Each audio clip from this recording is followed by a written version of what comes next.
Hello, fellow sapiens, and welcome to Sleepless Homo. Before we begin, wherever you are, in bed, at the sink, driving, cooking, or just hiding from your inbox, this is your invitation to slow down. This channel is for quiet minds and curious ones. No noise, just science softly told. If you're winding down for sleep or getting through your day with headphones on, you're in the right place. And if you happen to drift off mid-story, don't worry. I've added full timestamps in the description, so you can pick up where you left off tomorrow. This one's worth hearing through. If you appreciate calm, educational long-form like this, consider liking and subscribing. It helps more people find content that doesn't shout. Just stories. Real science, thoughtfully told. This is a place for humble sapiens. For those of us who don't claim to have all the answers, but still want to understand. If you'd like, let me know in the comments how you use this. Bedtime routine, focus aid, existential background noise, or where in the world you're listening from. And as always, stay curious, stay calm. Now, let's talk about fire. Not just the warmth, or the light, or the danger, but the question that still burns through a million years of silence. Did we invent it, or just borrow it? Long before we hunted with spears, long before we built hearths, cooked roots, or gave names to constellations, long before there was fire. It is older than memory, older than mammals, older than forests even. The first flame that ever burned on this planet did so in a world without humans, without birds, without grass. It burned in a silence we cannot imagine, under a sky that had only just begun to carry enough oxygen to feed the smallest flicker. And no one saw it. No eyes, no minds, no watchers, just chemistry, just a spark, a fuel, and the breath of air to carry it. We tend to think of fire as something we brought into the world, a human invention, a technological milestone, but that's not quite true. Fire was already here, blazing quietly across deep time, shaping landscapes and life itself before we ever stepped foot on this earth. To understand the story of how we came to use it, and perhaps how it came to use us, we need to start far earlier than any hominin fossil. We need to start in the Silurian. Roughly 420 million years ago, the Earth looked unfamiliar. Life was still largely marine, and the continents, clustered together in strange supercontinents like Gondwana and Laurentia, were just beginning to grow green with the first vascular plants. These early land pioneers were low, creeping things, nothing like modern trees. But they had stems, roots, and most importantly, they had tissues that could dry out. Fuel. For fire to exist, 3 conditions have to be met: fuel, oxygen, and ignition. In the Silurian, for the first time in Earth's history, all 3 came together. With plant tissues exposed to the open air, with atmospheric oxygen levels rising above 15%, and with the occasional lightning strike from a passing storm, fire could finally be born. The earliest direct evidence we have for this comes from fragments of charcoal locked inside ancient sedimentary rock. Charcoal, in the scientific sense, is fossilized carbon, the scorched remains of plant tissue that has been partially combusted but not fully oxidized. It preserves beautifully, and unlike ash, it doesn't simply blow away. It's how we know a fire happened, even if the flames themselves are hundreds of millions of years gone. Those first fires didn't rage through forests. There were no forests. But they danced across primitive peatlands and mossy ground covers, scorching mats of early plant life and leaving behind blackened carbon trails that would later turn into seams of coal. As vascular plants spread and evolved into taller, woodier forms, fire found a new home and a new role. It didn't just destroy, it began to shape ecosystems. By the early Carboniferous period, around 350 million years ago, oxygen levels in the atmosphere had climbed significantly. Some estimates suggest they peaked above 30%, far higher than today's 21%. This made the air itself more flammable, and it likely meant that fires during this period were hotter, faster, and far more widespread than modern wildfires. Some scientists call this the Age of Fire. Insects grew larger, thanks in part to the oxygen-rich air, and the expanding forests of lycopods and seed ferns became fuel-rich fire environments. Again, the charcoal record shows us that fire was common, not constant, but a regular part of the ecological cycle, and ecosystems responded. Fire-adapted plant traits began to appear in the fossil record: hard seed coats, rapid resprouting after damage. Eventually, in the age of flowering plants much later, we'd even see species that require fire to reproduce. Their seeds only germinate when triggered by heat or smoke. But even in these deep epochs, the pattern was emerging.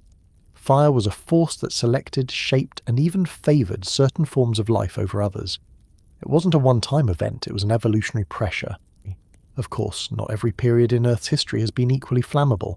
Fire is sensitive to oxygen. When atmospheric oxygen levels drop below 15%, combustion becomes nearly impossible. That's why fire doesn't spread in space, or underwater, or in sealed rooms without ventilation.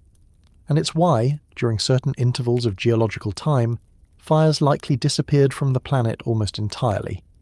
We know this from charcoal gaps in the fossil record, stretches of tens of millions of years with no evidence of combustion.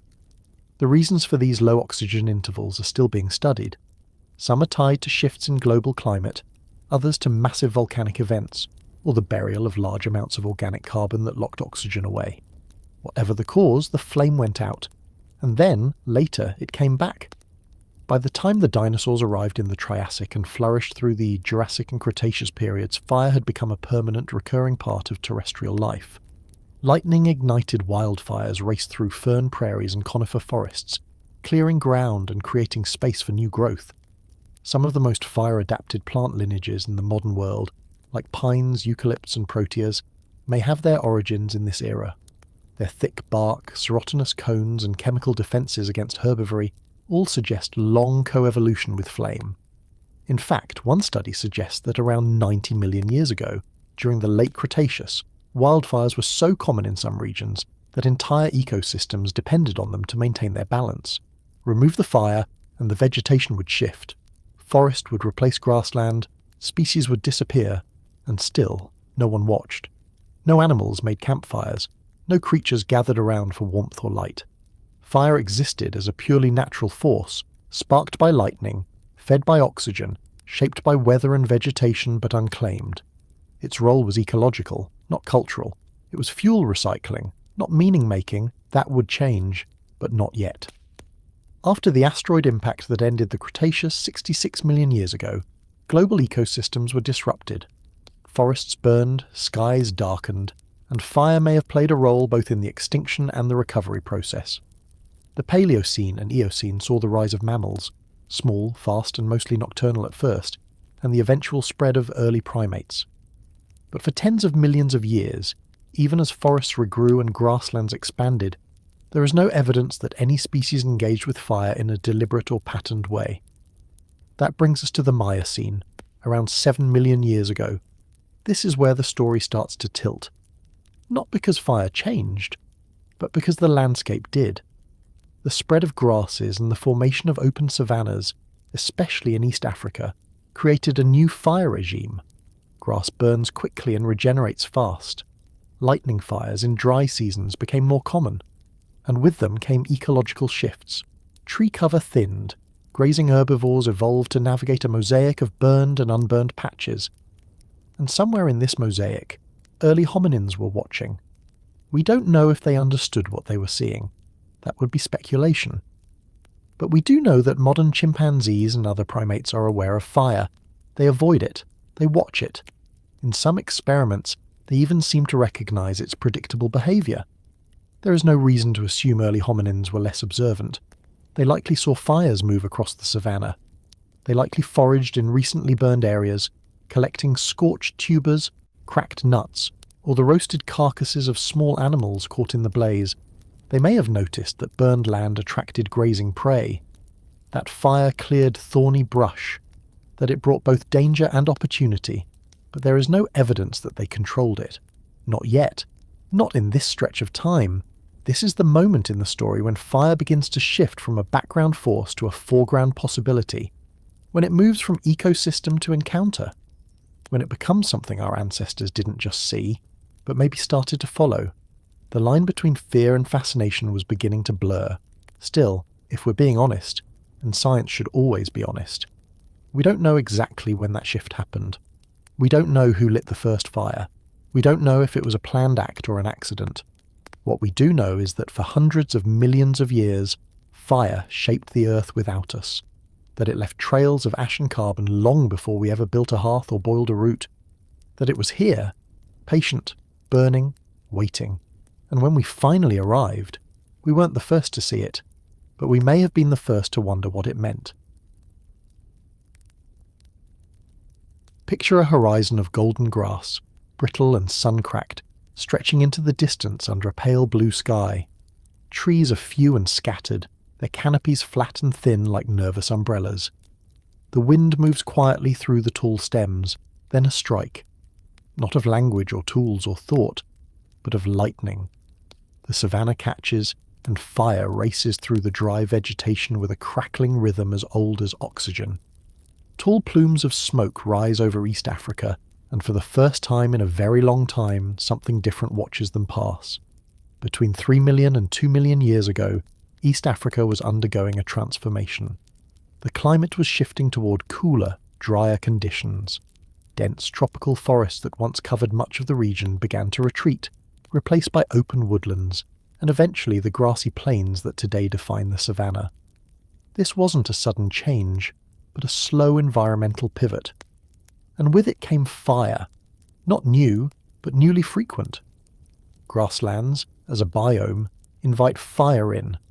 Their tall, dry vegetation builds up quickly and burns easily. The cycle of dry season lightning and flash ignition becomes not just a risk, but a regular event. Fire begins to etch itself into the rhythm of the landscape. This is where our ancestors were living. Not us exactly, not Homo sapiens, not even what we would call early humans, but hominins, Australopithecus afarensis, Australopithecus africanus, and eventually early members of our genus, Homo habilis and Homo erectus. They were upright walkers, with small brains and strong hands, living in environments that were no longer shaded and wet but exposed and dry. The savanna wasn't just a backdrop, it was a pressure system. It asked for new behaviours, new diets, and new strategies for staying alive. And within that system, fire was there. Not used, not made, but encountered. The question is, what did they do when it came? We don't have direct evidence of what Australopithecus did during a wildfire. Bones don't fossilise with memory. Sediment doesn't record fear, but we can infer a few things based on modern primates, ecological models, and the patterns left behind in the land. Fire in the savanna creates a mosaic. Some areas burn completely, others are spared. Within days of a fire, green shoots emerge in the blackened soil. Grazers are drawn to these fresh patches. Scavengers follow the grazers, predators follow the scavengers. Fire doesn't just destroy, it resets, and animals, including primates, learn to exploit those resets. Chimpanzees, our closest living relatives, don't make fire, but they do interact with it. In the wild, they watch fires with caution and curiosity. They do not panic. They seem to understand the direction fire moves, the way wind and slope influence its spread. In captive studies, they even exhibit preferences for cooked food, choosing warm meals over raw when offered. This doesn't mean they understand combustion. But it does suggest that primates, and likely hominins, were not oblivious to flame. In a Miocene or early Pleistocene savanna, a hominin troop could have followed a fire line, not directly into it, but in the days after. The scorched zone would be easier to traverse, cleared of thorny underbrush. Burnt seeds and exposed roots could be collected. Small animals killed by the flames might be scavenged. The ground would be warm, dry, and less infested with insects. There would be advantages if one knew how to wait. This is where the concept of passive interaction enters the picture. Passive interaction means using something without controlling it. We see this across the animal kingdom. Birds use fire in remarkable ways. In Australia, raptors known as firehawks have been observed picking up burning sticks and dropping them elsewhere to flush out prey. Insects navigate toward flame for warmth or light. Even modern elephants are known to linger near burned zones to feed on newly sprouting plants. None of these behaviours require symbolic understanding. They are functional, practical, learned through observation and memory. There's no reason to think hominins were excluded from this spectrum. What's particularly important about this time period, between 3 million and 2 million years ago, is that we begin to see the emergence of more generalised behaviour in hominins. Australopithecus species, while adapted to tree climbing and forest foraging, were increasingly spending time in open habitats. Their diets became more varied. Dental evidence shows shifts toward tougher, drier plant material. Some populations may have begun using rudimentary stone flakes to assist with cutting or pounding, though not in any standardized way. This flexibility, cognitive and ecological, may have made them especially attuned to environmental disturbances like fire. But there's a line we must not cross. There is no evidence that these hominins were capturing fire, keeping it, or using it to alter their behaviour in any permanent way. No hearths, no soot, no charcoal layers with tools nearby. Fire, at this stage, remained wild. Its rhythm was not yet ours, and yet there is pressure. Not just environmental, but evolutionary. As fire became more frequent on the savannah, it shaped not only the terrain, but the selective forces acting on those who lived there. A troop that understood how to avoid fire, how to follow it safely, how to benefit from its aftermath, may have had an edge. Not just nutritionally, but socially. A dominant individual who led others to a recently burned patch filled with tubers or charred bones could gain status, mates, or security. And over time, these encounters may have fostered a deeper familiarity. Familiarity isn't the same as control, but it is a prerequisite. Before fire can be made, it must be known, and before it can be known, it must be seen again and again. In this window of time, the savannah may have offered fire not as a revelation, but as a recurring lesson.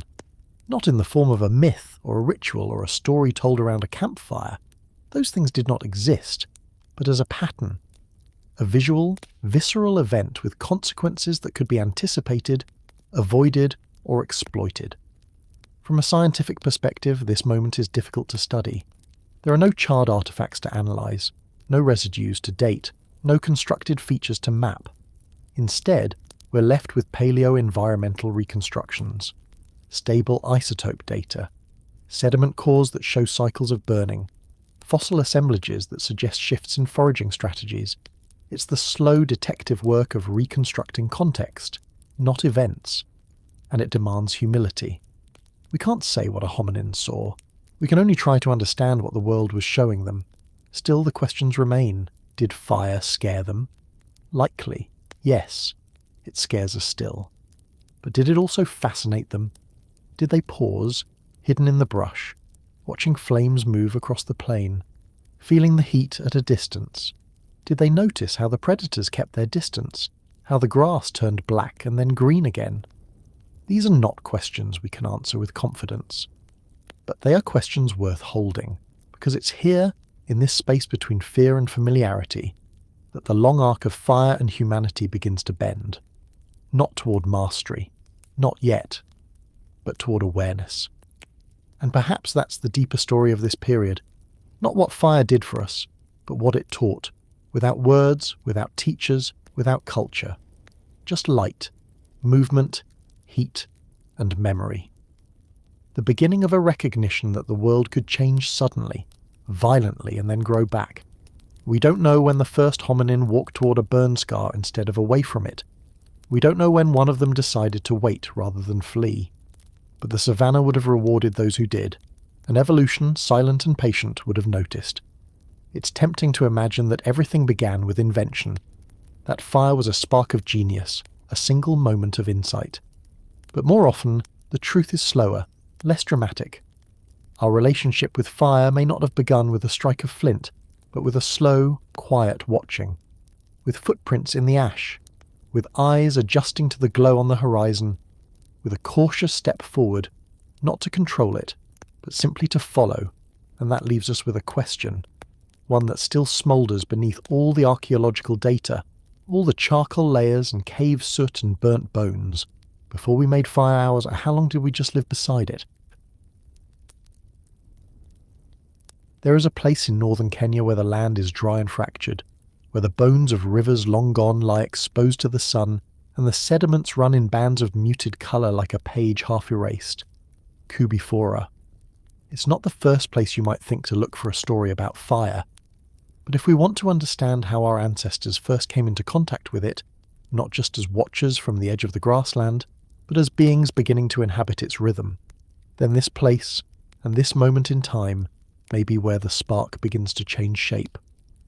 Somewhere between 1,900,000 and 1,500,000 years ago, a new hominin was walking these shores. Taller than those who came before, longer-legged, broader-shouldered, with a brain volume just beginning to nudge upward, Homo erectus was not quite like the others. There was a stride in their walk, a range in their movement, a confidence in their presence on the open land. The anatomy tells us this was a species built not for the trees, but for the long march across savanna and scrub. Their bodies were adapted for endurance. Their hands were increasingly capable, and their eyes were set to the horizon. In this same stretch of time, excavations at Kubifora began to reveal something odd. Archaeologists working in the early 1980s noticed patches of sediment that didn't match the surrounding earth.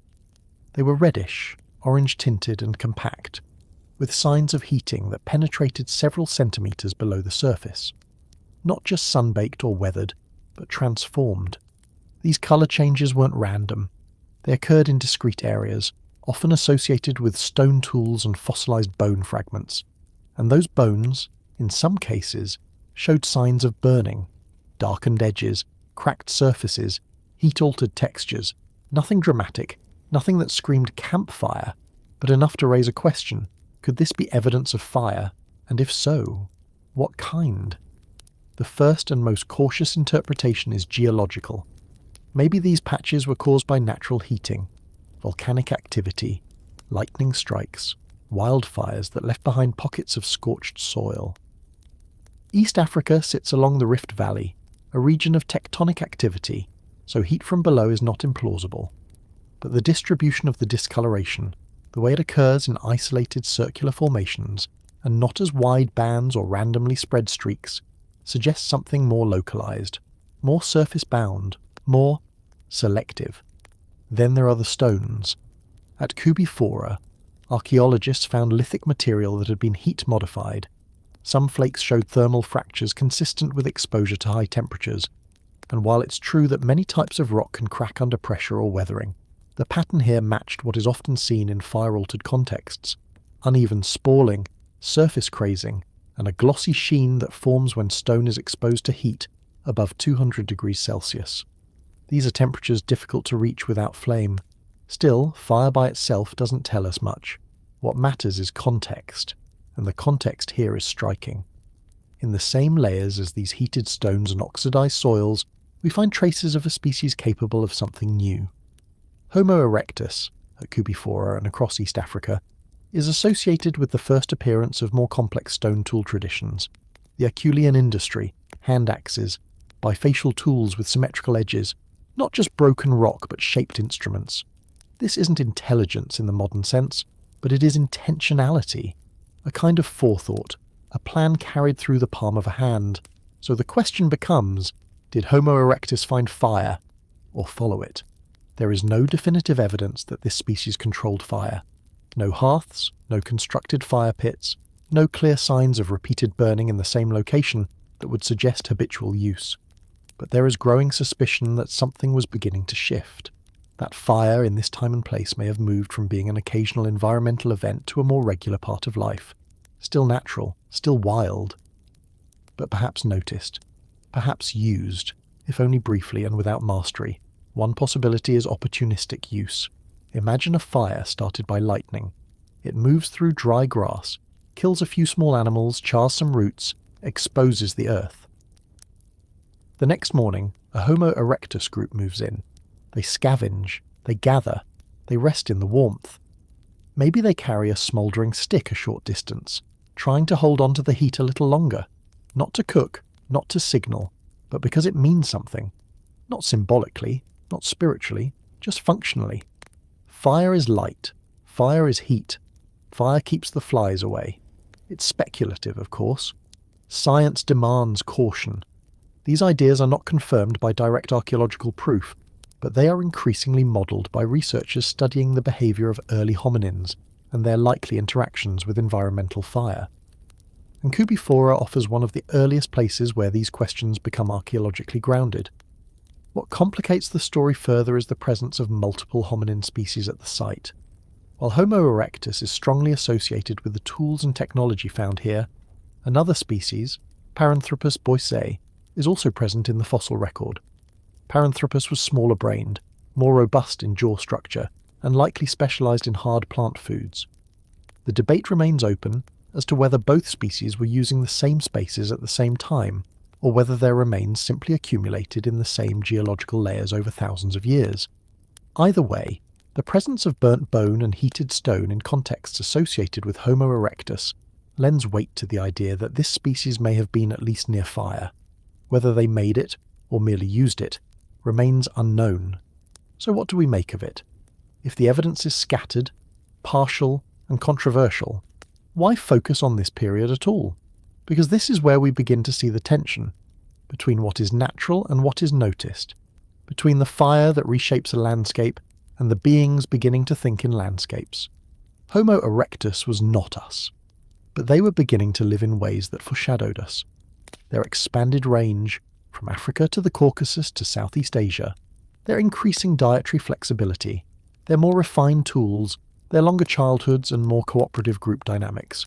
All of these traits suggest a species increasingly capable of planning, sharing, and adapting. Fire fits into that world, not as a central tool, not yet, but as a presence. A quiet question. What is that? What does it do? And can I bring it closer? Some researchers have proposed that Homo erectus may have even influenced the occurrence of fire by altering the environment, by trampling vegetation, by building temporary shelters that left behind debris, by changing the way they move through their habitat. Fire ecology is not just about ignition, it's about what burns, when, and why. And hominins, simply by existing in new ways, may have made the land more fire-prone, and thus more fire-familiar. But again, we must be careful. The evidence from Cubiphora does not confirm fire mastery. There is no direct proof of ignition, of containment, of repeated burning by the same group. What we have is suggestion, clues, discoloration, heat-altered artifacts, a species standing nearby, that's all. And for a good scientist, that must be enough, at least for now. Still, the story is not without meaning, because it reminds us of the long, slow way that knowledge begins, not with a flash of genius, not with a single discovery, but with patterns, with exposure, with repetition. Fire was already old when Homo erectus emerged, but here, in these burnt soils of northern Kenya, we may be seeing the earliest footprints on the path towards something new, not just using fire, but beginning to imagine what it might become. And so we're left with a question that science hasn't answered yet. Maybe it never will. Did Homo erectus stumble into fire, or evolve beside it? The wind that rolls through the foothills of the Caucasus is sharp and insistent even today. It cuts through valleys carved by rivers older than memory, curls past rocky outcrops, and traces the contours of a small hill near the medieval town of Dmanisi, in what is now the Republic of Georgia. If you stand there in the wrong season without a coat, it doesn't take long to feel the discomfort settle in. The cold isn't devastating, but it's biting, persistent, the kind of cold that requires preparation, or insulation, or fire. But around 1,800,000 years ago, someone was here. At the Dmanisi site, scattered across a layer of sediment and basalt, archaeologists have uncovered something extraordinary: the remains of multiple individuals from an early population of Homo erectus, or perhaps a more primitive variant of the species. 5 skulls, several jawbones, and assorted postcranial elements have been found since the 1990s. Together they paint a picture of a small group of hominins living far outside the tropical and subtropical range that earlier generations of our ancestors had typically inhabited. And they were not passing through, they were staying. The question, of course, is how. Unlike our species today, or even the later Neanderthals, Homo erectus was not well adapted to cold climates. Their bodies were relatively slender, consistent with thermoregulation in hot environments. There is no evidence of tailored clothing, no known use of shelters, and at Dmanisi, crucially, no evidence of fire, no hearths, no charred bone, no heated stones, no ash deposits, just bones, tools, and sediment. Yet they persisted. for what seems to be multiple generations. To understand why this matters, we need to take a closer look at what kind of place Dmanisi was, and is.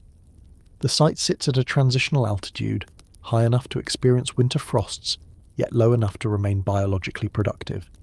It lies along a migratory corridor between Africa and Eurasia, a place where warm and cool climates clash and mingle.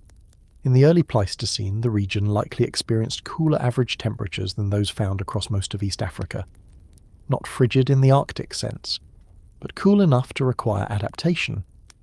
The fossils at Dmanisi suggest that these hominins were smaller than later Homo erectus populations, with brain volumes between 600 and 700 cubic centimetres. That's lower than the average for Homo erectus elsewhere and far below modern humans. But their faces are recognisably human-like, with projecting noses and reduced canine teeth. Their postcranial bones indicate efficient bipedalism, and their hands appear capable of precision grip, enough to hold and shape tools. The tools themselves belong to the older one tradition. Simple flakes, cores, and choppers, crude by later standards, but versatile. With them, this population could have butchered animals, cracked bones for marrow, scraped hides. There is no evidence of projectile weapons, composite tools, or anything resembling clothing. And yet, here they were, on the edge of what seems like ecological viability. One possibility for their survival in colder months is seasonal migration. The group may have moved down to lower elevations during winter and returned to Dmanisi in more temperate periods. There is some paleo-environmental evidence suggesting a mosaic landscape. Open grassland mixed with patches of forest, which could have supported a wide range of plant and animal resources year-round. But the density of remains at the site suggests repeated occupation, not brief seasonal use. They seem to have come back again and again. Another possibility is social buffering. Group living can reduce individual risk. Huddling for warmth, sharing food, assisting the injured. These are behaviours seen in many social mammals and even in some birds. At Dmanisi, one of the skulls shows signs of having survived for years without teeth. That individual would have required help to process food. The implication is that care existed. Whether as instinct, emotion, or strategic behaviour we do not know, but it suggests a level of social cohesion beyond mere proximity. Then there is the role of scavenging. The fauna at Dmanisi includes large mammals, equids, bovids, carnivores. This would have offered opportunities for marrow extraction, tendon collection, and possibly even hide use. Some researchers speculate that hominins could have used animal skins as makeshift wraps, not tailored clothing but draped insulation. There is no direct evidence for this, but in the absence of fire, even the simplest coverings could have provided meaningful protection against the cold. Still, there is something unsettling about the absence of fire at Dmanisi. It's not just what's missing, it's what that absence implies. Fire would have offered so many advantages: warmth, predator deterrence, food sanitation, and yet these people, if we can call them that, appear to have lived without it, or at least without keeping it. Whatever their relationship to fire may have been elsewhere, at Dmanisi it left no mark. This leads us to an uncomfortable realization. We often view fire as a prerequisite for survival in marginal environments, but the Dmanisi evidence challenges that. It suggests that early Homo populations were more adaptable than we tend to assume, that they could survive, even thrive, at the edge of their thermal limits without technological insulation. That survival was not always about invention, but sometimes just endurance. There is also the possibility that what we call absence is simply an archaeological blind spot. Fire, unless contained in a hearth or associated with burnt bone, does not preserve well. Wind disperses ash. Rain removes traces. If fire was used at Dmanisi briefly, or outside the primary occupation zone, it might have left no archaeological signature. But here again, we must be honest. That is speculation. We cannot fill gaps with what we wish had been there. We can only work with what remains. And what remains at Dmanisi is striking. These were beings on the move, extending the reach of their genus far beyond its birthplace. They crossed deserts, rivers, and latitudes. They carried their tools, they buried nothing, they burned nothing. They left their bones and walked out of myth into data. If there is a story in Dmanisi, it is one of quiet resilience, of beings who were not prepared in the ways we define preparation, no fur, no fire, no fixed shelter, and yet who found a way to stay. They remind us that adaptation is not always technological. Sometimes it is anatomical. Sometimes it is behavioural. Sometimes it is simply enduring the night. It's tempting to imagine ourselves in their place, to project our needs backward. But we must resist. Their world was not ours. Their expectations were not ours. The cold may have been sharp, but it was not foreign. It was part of their landscape, part of their learning, and so the mystery lingers. Not just how they reached Dmanisi, or why they stayed, but what they felt as the temperature dropped, what they thought, if thought applies, what strategies they passed on not through language but through imitation, what comfort they found not in flame but in one another. There will always be gaps, in the fossil record, in the sediment, in the spaces between tool and hand. But Dmanisi gives us a glimpse of something astonishing, a hominin species, not yet fully human, living on the cusp of unfamiliar climate, without fire, not extinct, not fleeing, just living, quietly, cleverly, cold. And that leaves us with a strange question, one we rarely ask. What if the first migrations didn't require mastery, but simply the will to keep going? In the hills of central Kenya, where the land tilts gently into the Rift Valley and the grasses give way to rocky shelves of ancient sediment, there is a site called Chesawanja. It doesn't shout for attention. There are no grand bones here, no monumental tools, just weathered exposures, thin stratigraphic bands and scattered fragments of clay, some of them red, hard and strangely transformed. They don't look like much. But buried in those clasts lies a question that has quietly unsettled archaeologists for decades. A question that has nothing to do with what we made, or where we went, or what we thought. It has to do with fire, and whether we were ever its first authors at all. The discovery was made in the mid-20th century, during surveys across the Laikipia Plateau. In a layer dated to approximately 1,400,000 years ago, researchers encountered a cluster of small, irregularly shaped pieces of clay. They weren't particularly beautiful, they weren't fashioned into objects, but their colour and texture were different from the surrounding sediments. These clasts were red, not just stained by iron, but fundamentally altered, baked. Microscopic analysis showed that the internal structure of the clay had been vitrified, meaning its minerals had been rearranged under intense heat. This wasn't the result of slow geological pressure or surface exposure to the sun. It was something else, something hot, something sudden. The mineralogy suggested that the clay had been heated to temperatures between 300 and 400 degrees Celsius. That's well beyond what can be reached by ordinary solar heating, or even typical decomposition processes. And while volcanic activity can produce such conditions, there were no signs of lava flow or thermal intrusion nearby. What was left was a short list of possible explanations. One of them was fire. If the clasts were indeed burned, the question becomes what kind of fire could have caused it. Wildfires are a candidate, especially in open savanna environments where dry grass and brush provide regular fuel. But for the clay to vitrify the way it did, the heat source would need to be sustained and direct, not just a brush pass, but a burn that lingered. And that's where the archaeological interest deepens. Because nearby these clay fragments, stone tools were also found. Oldowan-style flakes. Simple, direct, and sharp. The kind of tools we associate with early Homo species, likely Homo erectus or a local variant. The tools themselves weren't burnt, nor were their bones found with thermal damage. But the proximity of lithics to fire-altered clay raised an eyebrow in the research community. Could this be evidence, early, fleeting and ambiguous, of a hominin fire? The debate that followed was not one of enthusiasm, but caution. It still is. Scientific skepticism at its best is a form of reverence for the unknown. The problem wasn't the clay. That it had been heated was not in question. The problem was the absence of context. No hearth, no charcoal, no fire ring, no recurring ash layer. Just baked earth, tools nearby, and a timeline that sits uncomfortably early in the story we think we understand. Some have argued that the clay could have been burned by natural causes, that lightning may have struck a patch of brush and heated the ground beneath it long enough to alter the mineral composition. Others propose the tools and the clay are coincidental in their association, deposited over time by unrelated processes, and merely appearing close due to the compression of sedimentary layers. A third possibility, rarely mentioned aloud, is that fire here was being manipulated, not controlled in any sustained way, but perhaps approached, used, not made, but known.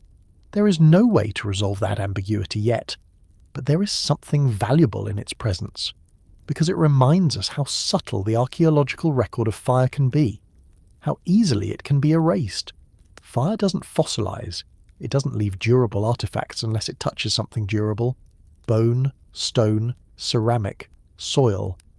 And when it does, interpretation becomes a delicate negotiation between chemistry and context. What makes Chesawanja so important, then, is not what it proves, it's what it forces us to ask. What is the earliest possible evidence of fire interaction? What threshold of confidence do we require before we can say this was deliberate? And how many traces have we lost? Not because they weren't there, but because we didn't know to look. One of the quiet ironies of early fire archaeology is that the earliest uses may have left the faintest marks. Before the building of hearths, before the long-term occupation of caves, before the carbon layers and cooked bones and scorched tools, there may have been small, scattered instances of interaction. A flame kept alive for a few hours. A smouldering twig moved from one place to another. A moment where heat was noticed, not feared, not yet replicated, but recognised. Chesawanja gives us a tantalising glimpse of that moment, and it does so in a language that is maddeningly partial. Heat signatures in clay, mineral transitions, no footprints, no firewood, no myth, just transformation and silence. Still, the silence is not without meaning. It reminds us of the humility required in paleoscience. That absence of evidence is not evidence of absence, but neither is it a license for storytelling.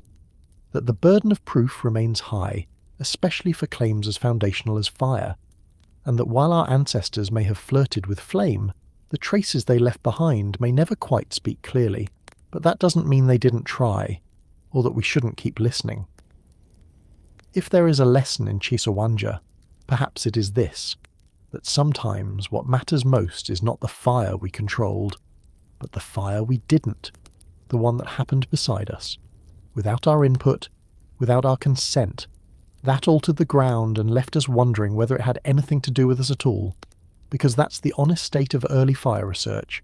We don't know who lit the first flame, we don't know when or where or why. What we have are baked clues in ancient soil, and the quiet possibility that the fire we think of as ours might never have belonged to us to begin with. It's hard to imagine a more ancient silence than the one that settled over the Kalahari Basin 1 million years ago.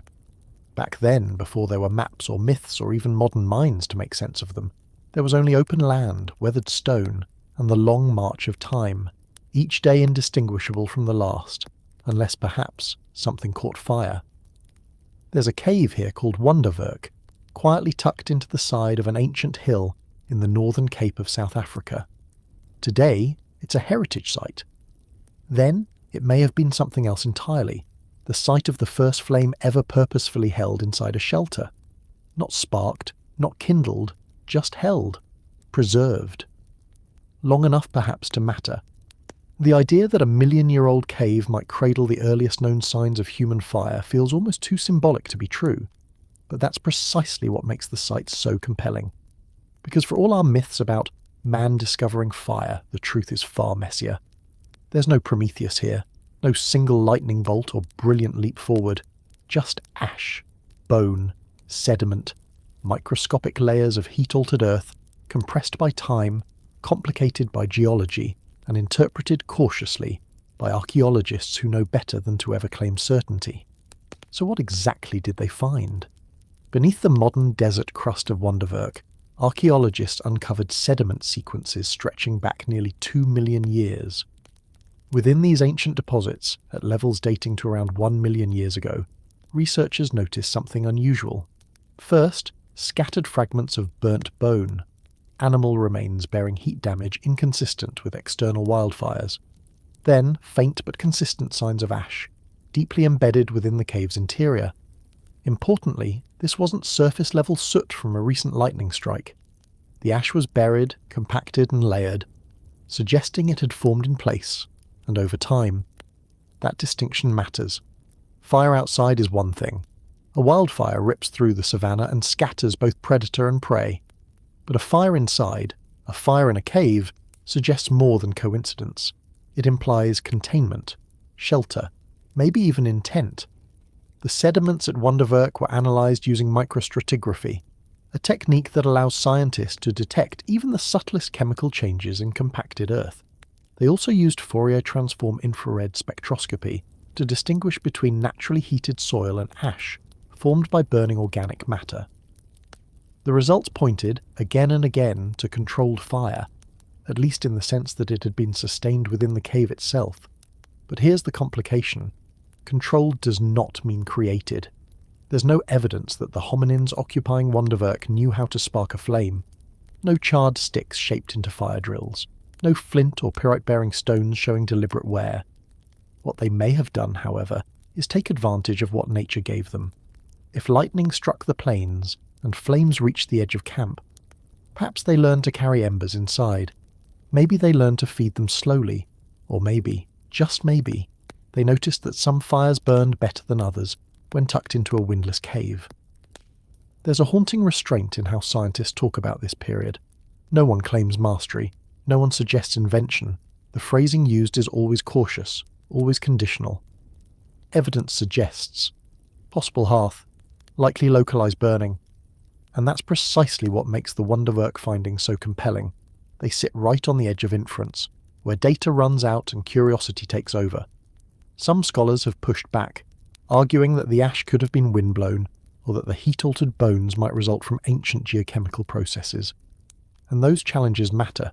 In a field this old, skepticism is not just welcome, it's essential. The line between cultural activity and natural coincidence is notoriously thin when looking back over 1 million years, but the weight of the evidence continues to lean, however slightly, toward early human involvement. The ash layers are too regular, too deeply embedded, and too far from the cave's mouth to suggest anything other than long-term use.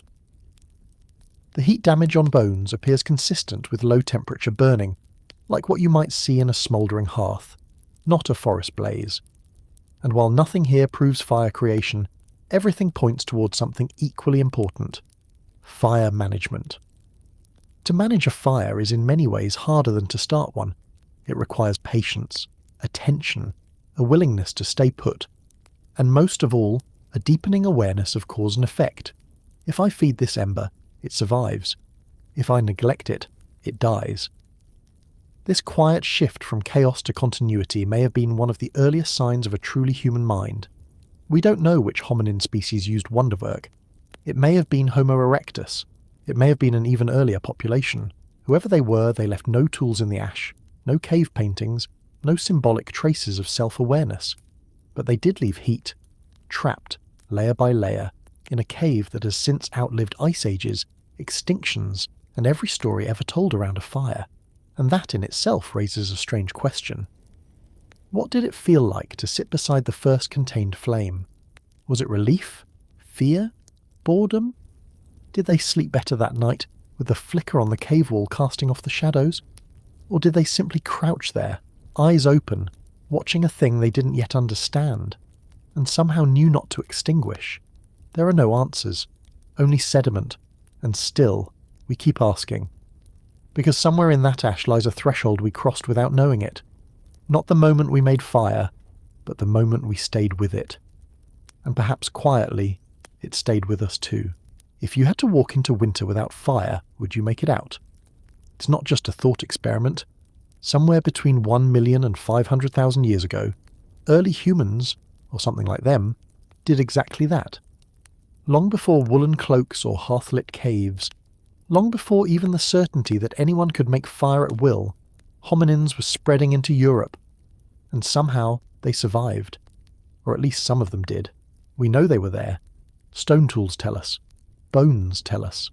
Sites like Atapuerca in Spain and Happisburg in England leave behind unmistakable signs. Not of warmth, but of presence. They chipped flint, hunted game, and butchered carcasses beneath skies that offered more frost than shelter. The trouble is what's missing.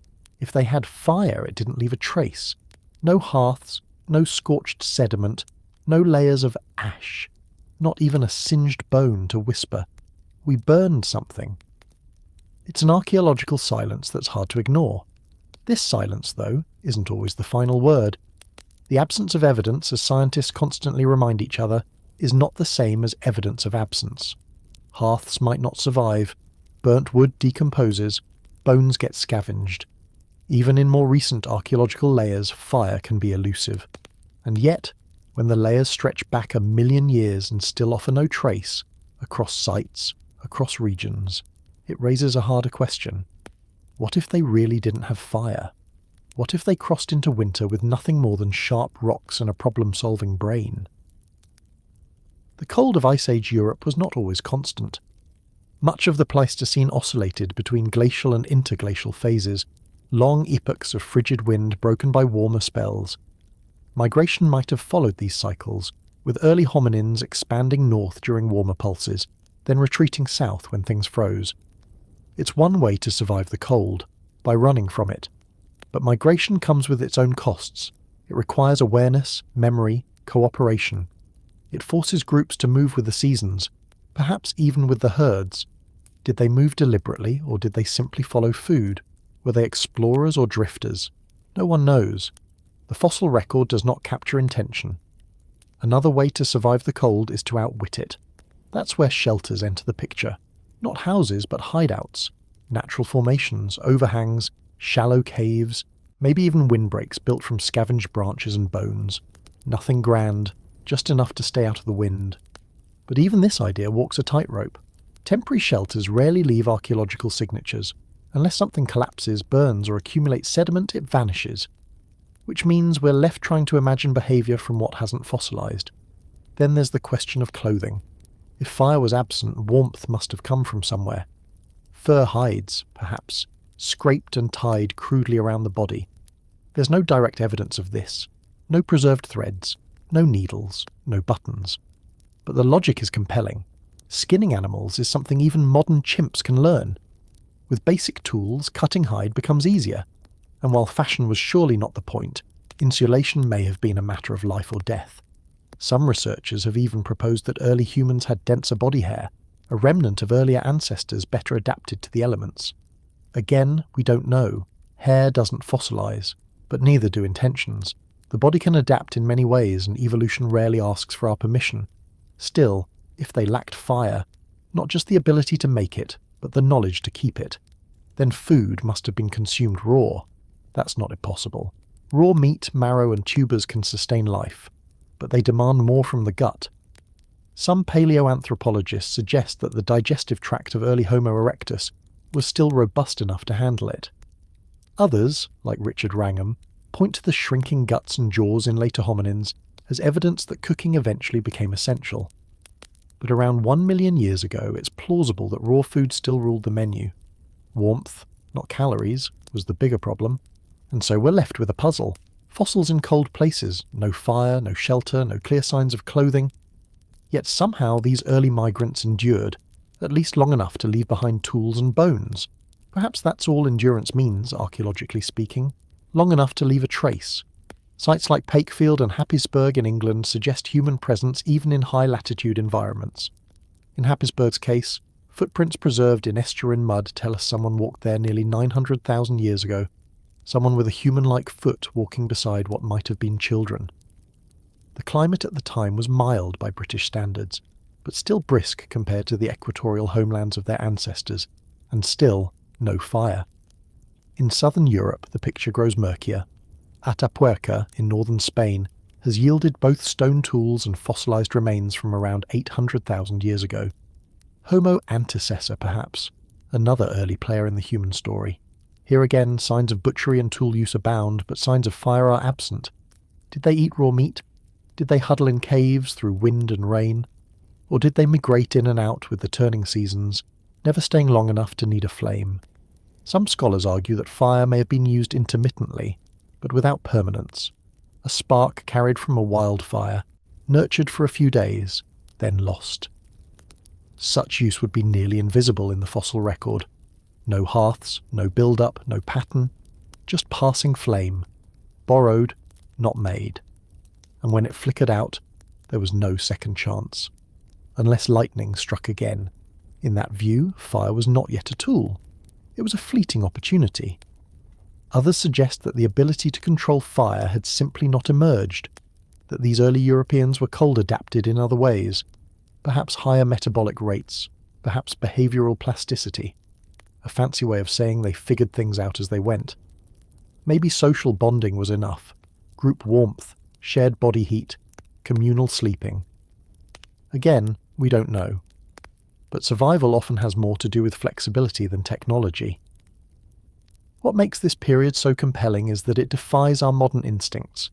We associate intelligence with control, mastery, domination of environment. Fire, in our minds, is a hallmark of civilization.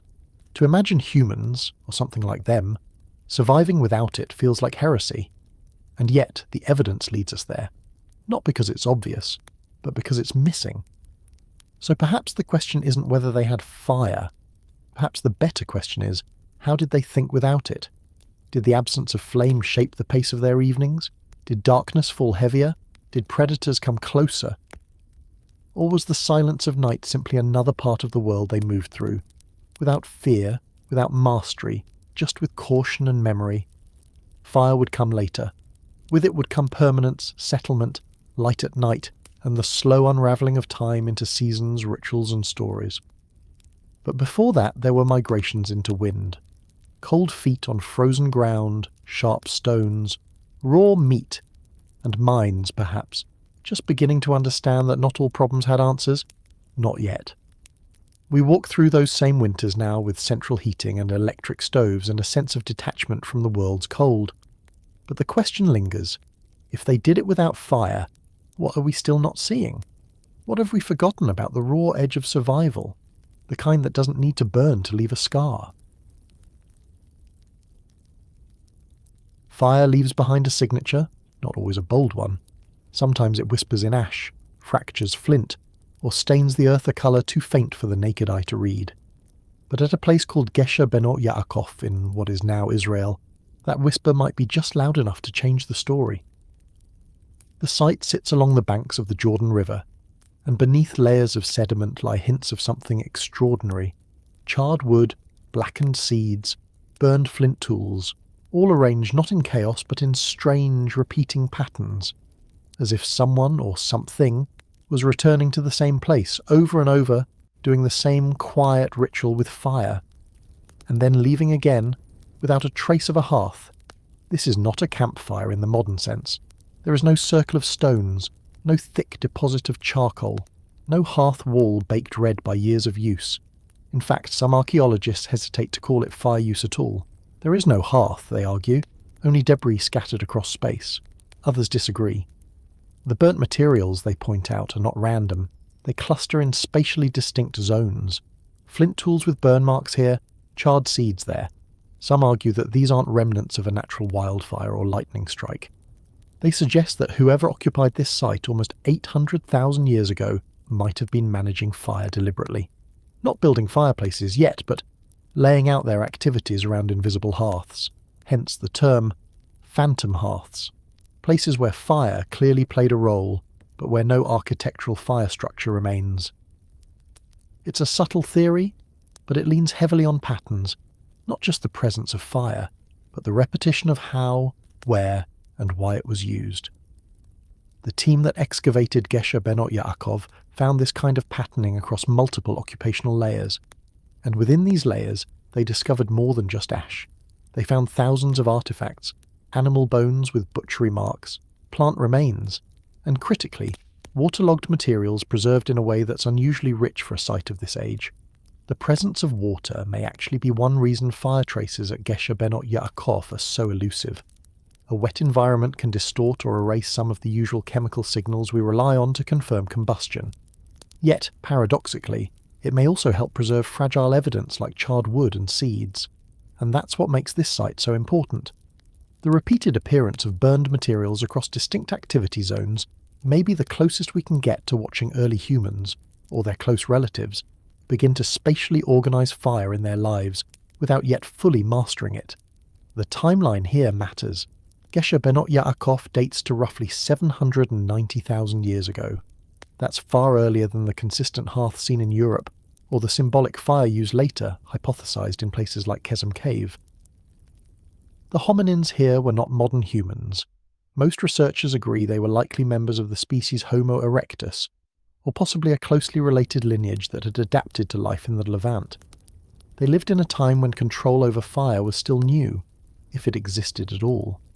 And yet they seem to have behaved in ways that suggest they weren't merely reacting to natural fires, but doing something more intentional. One theory is that fire here was conserved, not created. Perhaps a blaze from a lightning strike was carefully tended, fed with dry material, shielded from the wind. Maybe dung or moss was used to slow its burn, to make it last through the night. The presence of specific types of wood and tinder at the site points to some kind of selection process, though how conscious it was is hard to say. Fire conservation doesn't require striking a spark. It only requires patience, and the presence of mind to recognise what fire can do and why it's worth preserving. But the implications stretch further.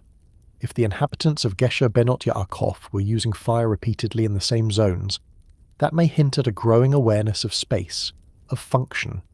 This is not just about heat or protection. It may represent the dawn of domesticity, in a deep and primitive form, spatial control, even without walls. The idea that certain tasks happen in certain places, cooking here, tool-making there, may reflect the roots of behavioural modernity. Not symbolic yet, not abstract, but structured, purposeful. Some have even argued that this kind of fire patterning implies an early form of cognition that goes beyond instinct. It suggests memory, routine, possibly even teaching. If you return to the same spot again and again to perform the same fire-related task, you're not just reacting, you're remembering. And if young individuals at the site watched elders manage fire in specific ways, there may have been an early culture of learning involved. No words required, just quiet demonstration. Still, many scholars urge caution. There is no direct evidence of fire starting at this site, no flint struck together, no pyrite, no scorch marks from spark testing. That absence of ignition material leads some to argue that the site represents opportunistic use only, not control. Others disagree, pointing to the structured spatial zones as indirect evidence of mastery. It's a debate that remains unresolved and likely will for decades. But in the meantime, the ghost of the hearth lingers. One lingering question is why these fire traces disappear in some later sites, only to reappear again much later. If fire was being used here, why didn't the behaviour spread more widely or more consistently? Did the knowledge die with these groups? Was fire mastery discovered and lost multiple times in different places? Or was it always present, but just invisible to the kinds of archaeology we know how to do? The phantom hearth theory reminds us of a hard truth in science. Sometimes, absence of evidence isn't evidence of absence. Fire doesn't always leave behind a fireplace. In wetlands and floodplains, it can leave only shadows, char marks on seeds, subtle colour shifts in flint. And yet those shadows may be telling the story of one of the first times our ancestors gathered around warmth, not by accident, but by design. The idea is haunting because it implies the existence of communities and behaviours we can barely glimpse. The people of Gesher Benot Yaakov are gone, their names and languages unknown. But in the blackened tips of seeds and the fractured edges of flint, they left behind a trace of something fragile and possibly deliberate. A warmth that wasn't just borrowed from nature, but carried through time, passed hand to hand in the dark, before the first true flame was ever struck. And so we're left with a question, not of where the first hearth stood, but whether it ever had to. Can a fire be controlled if it's never truly seen? The oldest hearths we know of do not belong to us. They belong to someone we barely remember, if we remember them at all. Before Neanderthals, before Homo sapiens, before the flicker of symbolic art or the carving of bone tools, there was another kind of hominin. Taller than some, likely stockier than most, and armed with a brain nearly as large as ours, Homo heidelbergensis was once among the most widespread humans on Earth. Yet today they linger mostly as a name in a few museum exhibits. But buried in the dark soils of Europe and the Middle East, something still glows faintly from their time. The earliest physical traces of fire used not just opportunistically, but repeatedly, purposefully, perhaps even communally. And that faint glow might be the closest we'll ever come to witnessing the very birth of the hearth. At Beech's Pit in Suffolk, England, the story begins quietly. Around 400,000 years ago, this place was part of a floodplain woodland, dense, damp, and not easily flammable. Yet scattered across the site, archaeologists found hardened patches of reddened earth, oxidized sediments, and most importantly, clusters of charcoal and charred bone nestled within shallow basins. These weren't wildfires. The patterns were too consistent, too localized. Microscopic analysis of the surrounding soil suggested sustained heating from within, not above, and temperature estimates hovered between 500 and 700 degrees Celsius. That's hot enough to burn wood efficiently, but not so hot as to be accidental. Near these hearths were hundreds of flint flakes, broken tools, and butchered animal remains. In other words, people were living here, and they weren't just surviving, they were tending fire. The same glow appears again in central Germany, at Schöningen. Here, around the same general period, a marshland landscape once hosted what is now one of the most famous discoveries in Paleolithic archaeology, a set of wooden spears, perfectly balanced, fire-hardened, and found alongside horse bones, some pierced by the very tips of those weapons. The preservation of wood in the archaeological record is rare enough, but wood shaped by fire, that's even rarer. The outer surfaces of the Schöningen spears were chemically altered in a way that suggests deliberate charring followed by polishing, a technique still used in some traditional cultures to strengthen wooden implements. Though the site itself has ambiguous traces of fire residue, the implications are direct. Wherever that fire was, it wasn't decorative. It was functional, and someone knew how to use it. Further south, in what is now Israel, the cave of Tabun offers a slower burning mystery. Layers of sediment here preserve what may be a longer sequence of occupation, stretching from 500,000 years ago into more recent Middle Paleolithic periods. Within those layers are discrete bands of ash and burnt flint, spatially repeated in the same general locations across multiple strata.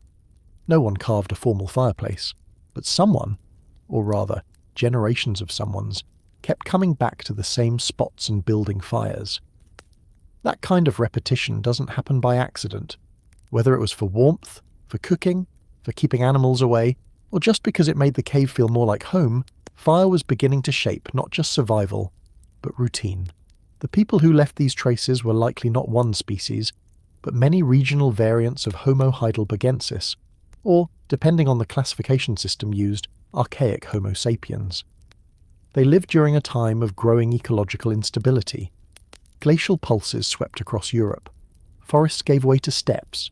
Game animals migrated, food sources shrank. In that context, fire wasn't just a tool, it was a survival strategy. And perhaps even more than that, it was a continuity. A flame passed down not just from individual to individual, but from generation to generation. Still, we can't see their hands. We don't know their words. We have no myths from them, no stories, no symbolic objects to guess their thoughts. The hearths we find are silent, the spears inert, and this is where humility matters most. Because for all our fascination with fire as a symbol of humanity's rise, the evidence is thin, scattered, and always open to reinterpretation. Some scholars have argued that many so-called hearths could be natural burn marks. Others question whether these hominins truly made fire themselves or simply maintained it when they could. After all, no one has found the match. We see only the result, but the pattern remains. From the English woodlands to the Israeli caves, from burned horse meat to scorched spear tips, the presence of fire in hominin contexts around 400 to 700,000 years ago suggests something was changing. Not instantly, not universally, but gradually and in multiple places at once. Fire was no longer just a frightening force to flee from, or a lucky find after a lightning storm. It was being integrated, managed, tended, and perhaps most crucially remembered. We don't know if Homo heidelbergensis worshipped fire. There's no reason to assume they did, but it's not hard to imagine them gathered around it, watching the embers fall, knowing that tomorrow's warmth depended on tonight's embers. In that moment, the hearth becomes something more than chemistry. It becomes culture, and yet, In a twist both humbling and sobering, Homo heidelbergensis did not last. Their lineages branched. Some likely led to Neanderthals, others perhaps to us. But as a distinct population they vanished. The fires they once tended flickered out, and if there were any final sparks in those hearths, they burned in silence, unseen. So perhaps the haunting question is not who lit the first fire, but who sat beside it, not knowing it might be their last. There is something unsettling about a circle of ash, something both final and intimate. You don't leave a circle of ash unless something happened there, something alive, something that burned. And perhaps, in the case of a cave in central Israel nearly 400,000 years ago, something that never quite stopped burning.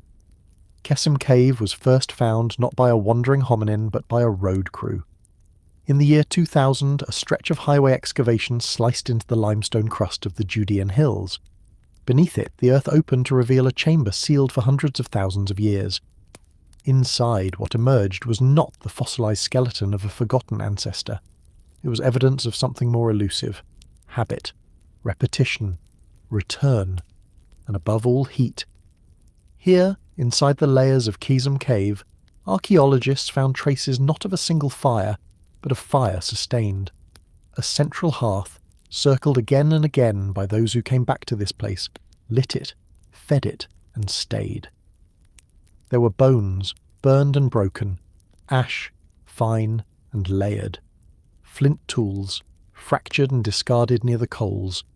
Together they suggest not a one-time miracle of combustion, but something that began to resemble rhythm. A rhythm of presence, a rhythm of flame. To understand what this means, we have to talk about absence. Because for most of our species' deep past, fire is almost always a ghost. There are places where we find burnt bone or scorched rock or clay that has seen temperatures far above ambient heat. But rarely do we find a pattern. Rarely do we find a location so stable, so habitually returned to, that it begins to feel not like a chance encounter with flame, but something closer to trust. The hearth at Kesem is about 2 meters wide. It sits near the centre of the cave, surrounded by debris from stone tool manufacture, as well as a collection of animal bones bearing the unmistakable signature of both butchery and burning. Some of the bones were cracked while still fresh, likely to extract marrow. Others were calcined, subjected to fire intense enough to alter their chemistry. These are not the accidental remnants of a wildfire. These are the traces of a species learning to stay warm. What makes Kesem significant is not just that the fire burned, it's that it burned again. Across layers, in deposits that span tens of thousands of years, researchers have found repeated evidence of fire use in the same central location. The ash accumulated, the burnt bones piled up. And the tools, flint blades, many produced using a sophisticated method known as the naviform technique, clustered around the hearth like footprints around a campfire. Whoever lived here, they didn't just light a fire and leave. They came back. The layers of Kesem preserve not only what was burned, but how it was arranged. Ash and charcoal fragments show signs of intentional placement. There is spatial organisation. Some bones were found in zones separate from the tool debris, suggesting that specific activities may have occurred in different parts of the cave. This points to a growing cognitive capacity to structure space, to think not just in terms of survival, but in terms of living, of where to eat, where to rest, and where to let the fire burn. But what does it mean to have a hearth? At a basic level, it means warmth. The Levant during this period, roughly 400,000 years ago, was marked by climatic instability. The ability to control fire, or at least to maintain it, would have conferred enormous advantages. Not only for heating, but for light, for deterring predators, for expanding the usable hours of the day, and for reducing the energy cost of digestion through the warming of meat and fat, even if not fully cooking it, a detail we'll return to much later. Yet there is more to a hearth than thermodynamics. The consistent presence of fire suggests something social, something shared. Flame, after all, is hard to divide. You can take your flint blade and walk away. You can carry a bone to a corner of the cave, but the fire, it draws you back. It gathers. It holds. And in doing so, it may have become the first true centre of the early human life. The inhabitants of Kesem Cave were not Homo sapiens. They were likely a transitional population, possibly related to Homo heidelbergensis or an early branch of Homo sapiens itself, depending on which researcher you ask. Their teeth and bones show a unique mixture of traits, some archaic, some surprisingly modern. What is clear is that whoever they were beginning to live in ways no species before them had managed. Not just surviving in a landscape, but building a relationship with a specific place, and with the fire that lived there. To be clear, this was not yet full fire mastery. There is still no solid evidence that these hominins could create fire on demand. More likely, they maintained fire from natural sources, carrying embers, feeding flames with dry dung or wood, nurturing coals to last the night. But the implications are no less profound, because maintaining fire requires planning, vigilance, cooperation. You cannot keep a hearth alive alone. One of the more compelling aspects of Kesem is what it suggests about return. This was not a seasonal camp, briefly occupied and then abandoned. It was used over generations. The stratigraphy, the layering of deposits over time, shows persistent occupation. The hearth was not just a tool, it was a landmark, a memory site, perhaps even a proto-home. It's important not to romanticize this too quickly. The people who lived here did not sit in cozy circles telling myths beside the flickering light. They were butchers and foragers. They broke bones to get at fat. They chipped stone to slice through sinew. Their lives were shaped by climate shifts, predator threats, and the brutal uncertainty of subsistence. But even in that world, they kept the fire burning. They made a habit of it. And habit, in evolutionary terms, is no small thing.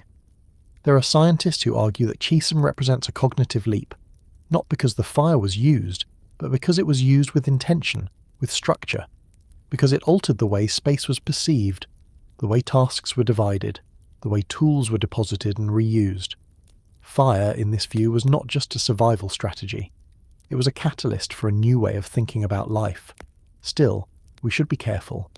We are creatures with a tendency to see ourselves in the past, to read into an ash circle the outline of a living room, to turn a burnt bone into a dinner party. And while these associations may help us feel connected to our ancestors, they can also obscure the deep alienness of their experience. Kesem Cave does not tell us that early hominins were like us. It tells us that fire began to change them, slowly, repetitively, layer by layer. Perhaps that is the lesson of the ash. Not that we mastered fire in a single spark, but that we came back to it, again and again, until it became something more than a tool, something more than a defense against the dark, until it became a place, a presence, a quiet center in a dangerous world. And maybe that's what we're still doing, returning to the glow, not because we understand it fully, but because it makes the dark a little less lonely. They say fire changed us, that it transformed meat into memory, roots into ritual, and the raw edge of hunger into something more survivable. But beyond warmth, beyond fear and fascination, the question becomes more intimate. What if fire also changed our bodies? Not in scars or burns, but in the silent architecture of bone and gut and jaw. What if we don't just carry fire in myth or memory, but in molars, bellies, and brains? The idea sounds poetic, but it's been quietly building a case in science. Anthropologist Richard Wrangham, among others, has argued that the control of fire, and more specifically cooking, may have driven some of the most defining changes in our anatomy. Not all at once, and not with proof carved into stone tools or painted on cave walls, but in the evolutionary fossil trail of what came before us. To understand it, we need to rewind, not to the first fire in a hearth, but to the first pressures that reshaped the hominin digestive system. About 2 million years ago, our genus, Homo, was emerging in a landscape that had changed. The spread of open savannas in Africa, the rise of new ecological pressures, and the decline of forest-based foods meant that raw vegetation alone no longer offered the easiest calories. For earlier hominins like Australopithecus, chewing raw tubers and fibrous roots required large molars, strong jaws, and a powerful gut capable of breaking down tough plant matter. Their bodies were built around the idea of brute processing, long intestines, wide rib cages, and faces adapted for grinding. But something started to shift in the fossil record. Homo erectus, appearing around 1.9 million years ago, begins to show a different anatomical profile. The jaws get smaller, the teeth shrink, especially the molars. The ribcage narrows, suggesting a shorter gut, and the brain, it starts to grow, not explosively but steadily. Wrangham's theory asks us to connect those dots. Smaller guts and bigger brains are not just correlated, they might be causally linked. Brains, after all, are metabolically greedy. They demand a disproportionate amount of energy, about 20% of our resting metabolic rate, despite only being 2% of our body weight. Supporting that kind of energy-hungry organ while simultaneously powering a huge digestive system would be difficult. But what if you didn't need such a large gut anymore? What if your food was already softened, chemically broken down, and more calorically accessible because it had been cooked? Cooking changes food. Heat denatures proteins, gelatinizes starches, and makes many nutrients easier to absorb. It also destroys some toxins and pathogens. That means cooked food provides more net energy for less digestive effort. For early Homo, this could have meant less time chewing, faster digestion, and more calories available to fuel that slowly expanding brain. Over evolutionary time, the body could begin to economize: a smaller jaw, a less robust chewing apparatus, a shortened intestine, and a shift in energy budgeting toward cognitive capacity. Wrangham's hypothesis is not universally accepted, but it is testable in pieces. Comparative biology shows that animals with high-quality, easy-to-digest diets tend to have smaller guts. Laboratory studies with modern primates demonstrate that cooking increases energy absorption, and some models even suggest that without cooking, the human body could not get enough calories from a raw diet to sustain both our current brain size and daily activity levels. Modern raw foodists often lose weight, and menstruation can cease in women on long-term raw diets, suggesting that our physiology may indeed depend on cooked food. Still, the archaeological record remains silent on exactly when cooking began. The earliest hearths, as seen in places like Kesem Cave, appear around 400,000 years ago. But if the anatomical changes began over 1,000,000 years before that, we may have to consider that cooking, or at least the use of heat to soften food, predates permanent hearths. Temporary fire use, opportunistic cooking over natural fires, or even roasting in burning landscapes might have served as early forms of food transformation long before controlled fire became routine. There are also other possible explanations. Some researchers point to meat eating itself, regardless of cooking, as a driver of smaller guts and larger brains. Meat is energy-dense and easier to digest than raw plant matter. Others argue that technological changes, such as stone tools for slicing and pounding food, could have reduced the mechanical demands of chewing, and it's possible that a combination of these factors, all slowly co-evolving, led to the Homo body we inherited. What's striking, though, is that unlike many traits shaped by evolution, this one feels so deeply cultural. Fire, and the act of cooking, lies at the intersection of biology and behaviour. It's not a fossil you can hold. It's a habit that left its trace in anatomy. When we find the skull of Homo erectus, we may be holding the downstream consequence of 1,000,000 small meals, each just a little softer, warmer and more digestible than the one before. And so perhaps the most intimate evidence of fire is not in ash pits or charred bones, but in the fact that we cannot easily live without it. Our jaws no longer match a raw diet. Our guts have downsized. Our brains need more fuel than foraging alone could have provided.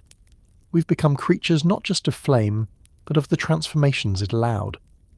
Whether or not fire made us human is still up for debate, but that it made us differently human, that much is harder to deny.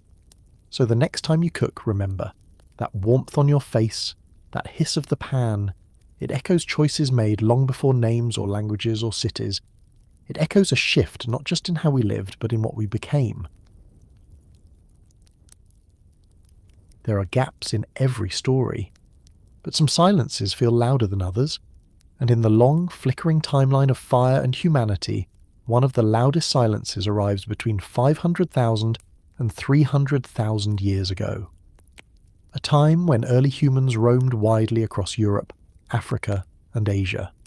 And yet, oddly, their fires seem to go missing, not extinguished, just strangely absent from the layers of earth we've come to expect them in. But was the fire truly gone? Or is this just one more trick of the archaeological record? a whisper lost between the rocks. To understand this absence, we need to confront a fundamental flaw in how we study the past. Archaeology is not the recovery of history. It is the recovery of what survived. The fires that once blazed in open-air campsites, forest clearings, or grassland bivouacs did not always leave a mark. Charcoal blows away. Ash dissolves in water. Burned bones crumble like pastry. And all it takes is a bit of wind, a season of rain, or a few 100,000 years of shifting sediment to erase the glow. So when we look into this window of time, a stretch of 200,000 years where deliberate fire use becomes strangely hard to find, we must tread carefully. Silence is not the same as absence. Still, the gap is real. In dozens of sites across multiple continents, hominin fossils and tools show up in abundance, but traces of controlled fire do not. This has long puzzled researchers. If humans had already begun using fire in some regions before this period, why is there such a wide interval where the signal seems to vanish? One explanation is taphonomy, the processes by which organisms decay and fossilize. Fire, being ephemeral and sensitive to environment, does not fossilize easily, especially not in mobile foraging cultures that might have moved camps frequently or cooked in less sheltered locations. The early Pleistocene landscape was rarely a fireproof filing cabinet. It was more like a weathered diary. Pages torn out by erosion, smudged by rain, rewritten by rivers. But there's another possibility. Maybe fire wasn't always a priority. Or maybe, more intriguingly, it wasn't always available. In particularly humid or wet environments, fire started from lightning strikes would be rare, and kindling might be harder to dry. If groups had not yet mastered the ability to make fire from scratch, if they were still dependent on natural sources, then this would have introduced long periods where fire simply couldn't be sustained. Especially in the absence of dung-based, slow-burning fuels or portable embers, many early hominins may have been playing a waiting game. No spark, no warmth, just stone, bone and patience. The missing fire problem, then, may not be an archaeological mystery. It may be a behavioural one. A window into how precarious the relationship between hominins and fire still was. If you can't create it, and if the weather won't deliver it, you revert. You wait, you adapt. You learn to store fat instead of cooking it. You seek caves instead of kindling. You insulate with skins instead of flame. All of these strategies are archaeologically more visible than a burned stick or a shallow ash pit. And yet they say just as much about what these creatures were up against, and what they had not yet solved. Some researchers suggest this gap reveals fire's fragility in early hominin culture. It wasn't yet ritual, it wasn't yet mastered, it was a borrowed tool, not an owned one. And just like a borrowed flame, it could go out, with no way to relight it. If this is true, then we may need to reconsider the romantic image of early fire as a steady glowing companion. For hundreds of thousands of years, it may have been more like a rare visitor, treasured but fleeting. The gap also reminds us of the importance of caution in narrative. We often want history to follow a clean arc. First we fear the fire, then we keep it, then we master it. But evolution rarely plays by our storytelling rules. It stutters, loops, collapses, and fire, like any other element in the story of us, was never guaranteed. It may have disappeared and reappeared many times before finally taking hold. In the end, this silence is not an error to fix. It's a lesson in humility, a reminder that not every absence is a failure of science. Some are simply reflections of time's erosion, and in those absences there is still knowledge, still data, still the haunting question: how many fires burned in places we will never see? And what did they mean to the hands that held them? And if there was one flame somewhere in that quiet stretch of time, a flame that did not go out, that was carried, nurtured, hidden, and passed on, then perhaps this silence isn't a void. It's a corridor. One we walk through every time we strike a match and forget what it meant to go without. But even before we confront the silence, we have to ask, what exactly are we listening for? Not all evidence of fire looks like fire. A hearth leaves no chimney. An ember trail leaves no signpost. Sometimes, what archaeologists find is neither flame nor ash, but the faint chemical echoes that fire once passed through. Magnetic anomalies in soil, trace elements of carbonized plant matter, mineral alterations invisible to the naked eye. These are not campfires we would recognise, they are ghosts in the dirt. And yet, for periods between 500,000 and 300,000 years ago, even those ghosts grow rare. This is why the missing fire isn't just a gap in evidence, it's a gap in presence. And it raises a more unsettling possibility, that fire may have been lost, not once, but many times. Perhaps early hominins didn't pass the knowledge on. Perhaps the knowledge was never fully there to begin with. Perhaps it lived in habits, not instructions, and when the habit failed, the spark did too. And so we are left with the haunting question. What does it mean to lose fire? Maybe it means nothing at all. Maybe it reflects only the natural rhythm of a species still learning to manage flame without truly mastering it. In the same way tool use appeared, vanished and re-emerged across different populations, fire might have flickered through the early human timeline like a fragile experiment. It didn't spread overnight. It wasn't instantly transformative. It was tentative, provisional, just another force, like water or wind, that early humans worked around rather than with. Or maybe it means everything. Maybe the absence of fire tells us more about early hominin vulnerability than any hand axe or tooth fragment ever could. Because to go without fire, especially in colder or more dangerous habitats, meant relying on other strategies entirely. Muscle, memory, shelter, fat reserves and close kin. When the light went out, what was left was each other. And here we reach the edge of what archaeology can offer. Because in these fireless layers of the past, we're not just dealing with an absence of artefacts. We're dealing with the limits of inference. Without burned bones or soot layers, we don't get stories. We get silence. And that silence demands interpretation, not just analysis. It requires us to step back, not just dig deeper. That's where the script continues, and where the full segment above picks up, tracing how absence misleads, how preservation bias distorts, and why sometimes, in the history of fire, the most meaningful part is what didn't burn. There's a moment in the archaeological record when fire begins to stay put. Not just flickering through a campsite and fading, not just a scatter of blackened seeds or a patch of oxidized clay, but something more deliberate. Fire becomes habitual, recurrent, localized. It returns to the same spot again and again, leaving ash in layers thick enough to read like pages, and something subtle shifts around it. It is no longer just a tool. It begins to behave more like a place. Around 300,000 years ago, in caves across the Mediterranean basin, hearths begin to appear with a quiet regularity. They're not yet kilns or ovens. They're not surrounded by walls or marked with carvings, but they're consistent. They are reused. They are central. Ash piles grow where feet have stood before. Burned bones gather in familiar arcs, and stone tools, sometimes discarded, sometimes resharpened, begin to cluster around this simple presence. Heat in the dark. We don't know if it was deliberate, but we do know it was different. At Tabun Cave in Israel, Bolomor in Spain, and other Middle Paleolithic sites scattered along the coasts of what would become southern Europe and the Levant, archaeologists have traced this slow, stubborn pattern. Not fire as survival, fire as anchor.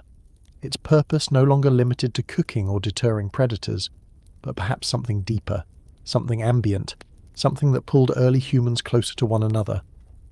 There is reason to believe that by this time, the human day was already changing.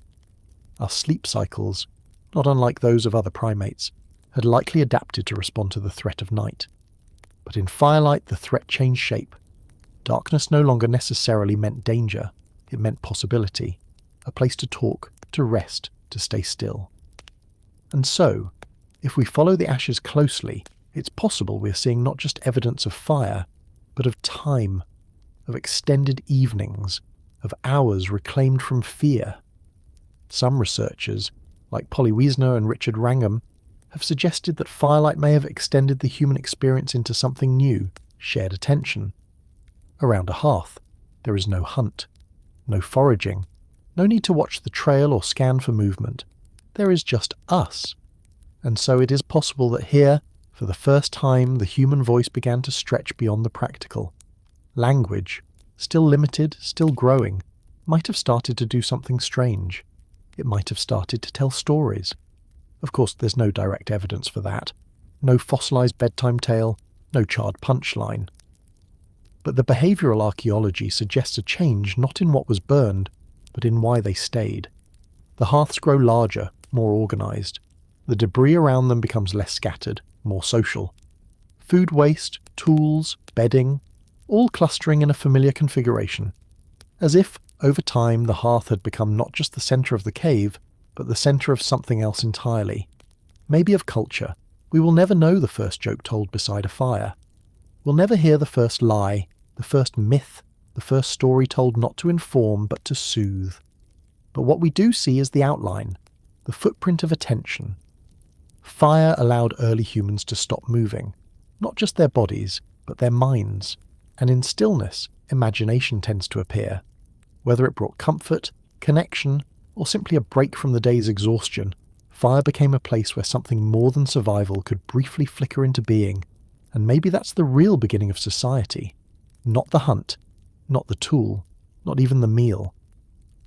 But the pause, the circle, the unspoken agreement to sit together in the light. Next comes the question that inevitably follows any long evening. Who kept the fire going, and how? Let me know when you're ready to continue. But there's something else that lingers in these fire traces. Not just the pattern of sitting still, but the possibility of waiting. And waiting for an early human was not an idle act. It meant a kind of trust in the fire, in the group, and in the promise that tomorrow might come again. In a world full of predators, cold nights, and vanishing prey, this trust wasn't instinctive. It was learned, maybe even taught. Perhaps that's the real secret buried in the ash. Patience. The ability to stay. Modern hunter-gatherer societies that still use fire communally give us glimpses of what this could have looked like. In places like the Kalahari or the forests of Papua New Guinea, fire remains not just a physical resource, but a psychological anchor. It draws people close, slows the rhythm of action, and opens a space where silence is not empty, it's shared. These echoes, while not direct analogues, offer cautious insight into what fire may have meant before history was written down. A warm reprieve, a kind of flickering companionship, a way to be together without having to be productive. In the archaeological layers, we start to see more complex spatial behaviour. At Bollamore Cave, for instance, the fire was not randomly placed. It was consistently rebuilt in the same area of the cave.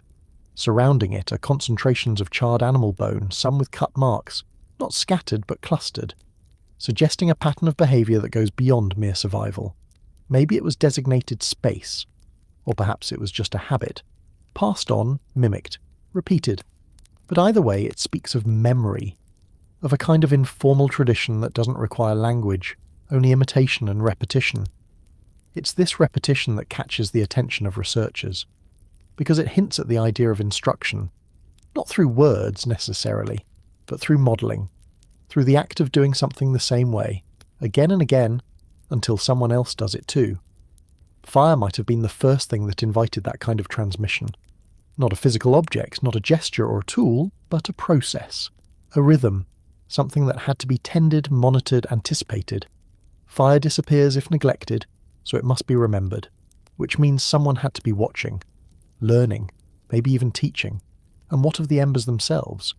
We often imagine prehistoric fire as roaring flames, dramatic bursts of light in otherwise pitch-black caves. But most of the time, a hearth was likely little more than a glowing bed of coals, smouldering, controlled, not showy, but steady. Enough to give off warmth, but not so much as to smoke out a cave. Enough to cook meat slowly, to ward off insects, to suggest a presence, without shouting it. That low, persistent glow may have done more than we think. It could have recalibrated our internal clocks. Firelight extends the evening, but it also shifts the perception of night itself. With artificial light, even something as primitive as a few flickering flames, the boundaries of the day change. We begin to separate waking hours from working hours. Sleep becomes something that can be delayed, perhaps even shortened. And in that delay, cognition fills the space. The mind, no longer preoccupied with immediate needs, begins to wander. The connection between fire and circadian rhythm isn't just speculation. Studies of modern lighting patterns show that even dim light can impact melatonin levels and influence sleep cycles. Some researchers believe that firelight may have gradually helped reshape early human chronobiology, nudging our species toward consolidated nighttime sleep and a more structured daily rhythm. In other words, fire may have been the first clock we ever lived by, not in ticks and tocks, but in slow-burning cues that taught us when to rest and when to rise. And with routine comes expectation. One of the quiet revolutions of fire was not technological, but temporal. It let us plan. When a hearth is kept alive through the night, there is a tomorrow implied. You don't maintain a fire for the moment, you do it for later, and that simple act of anticipating a future might be among the earliest behavioural signs of what we call foresight. A uniquely human trait, perhaps kindled by flame. Still, for all these possibilities, there's no direct proof that early fire was used for storytelling, music, or ritual. There are no preserved narratives from 300,000 years ago. But what we do find, again and again, is the remains of repetition. Sites with multiple occupation layers, fires that were rebuilt in the same places, scorched earth that slowly deepened into hearth pits. These aren't spectacular discoveries.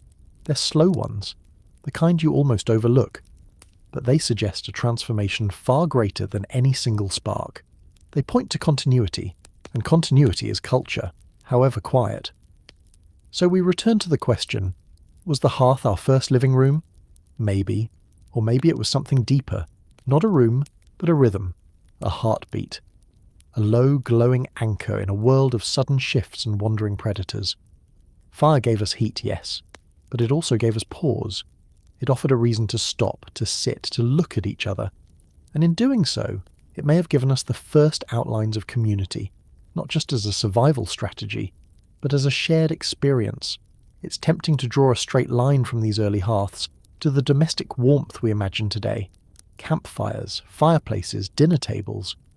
But the truth is probably more ambiguous. Early humans didn't think of fire as cozy. They may not have thought of it at all in the abstract sense. They simply lived near it. And over time, living near it changed them, not in grand mythic ways, but in small ones. A minute more of rest, a moment less of fear, a slightly longer silence between the day's tasks, and in those spaces something else began to form. Maybe not language, maybe not myth, but the room for both. The next step, though, would require something else, not just tending fire, but making it. Let me know when you're ready to strike that next spark. There's something primal about the dark. Not the dark of nightfall, where a moon softens the black, or the dark of closed eyes in a safe room, but the kind of absolute dark that caves are built to contain. The kind of dark that does not let you see your own hands, that offers no horizon, no direction, and no mercy. It's the kind of dark where time erodes, sound flattens, the body cools. You're not supposed to be there, and yet someone was.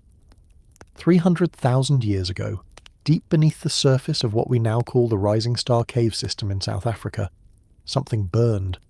Not outside, not near the entrance, but in narrow passageways and death-silent chambers.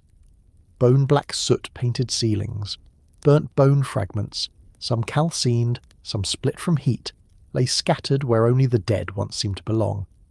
But this was not the work of any creature we had expected. This was not Homo sapiens. This was not even Homo erectus. This was something smaller, stranger, and for a long time dismissed. Homo naledi entered the scene like a whisper with teeth. First discovered in the early 21st century in the Dinaledi chamber, this hominin was unlike the rest.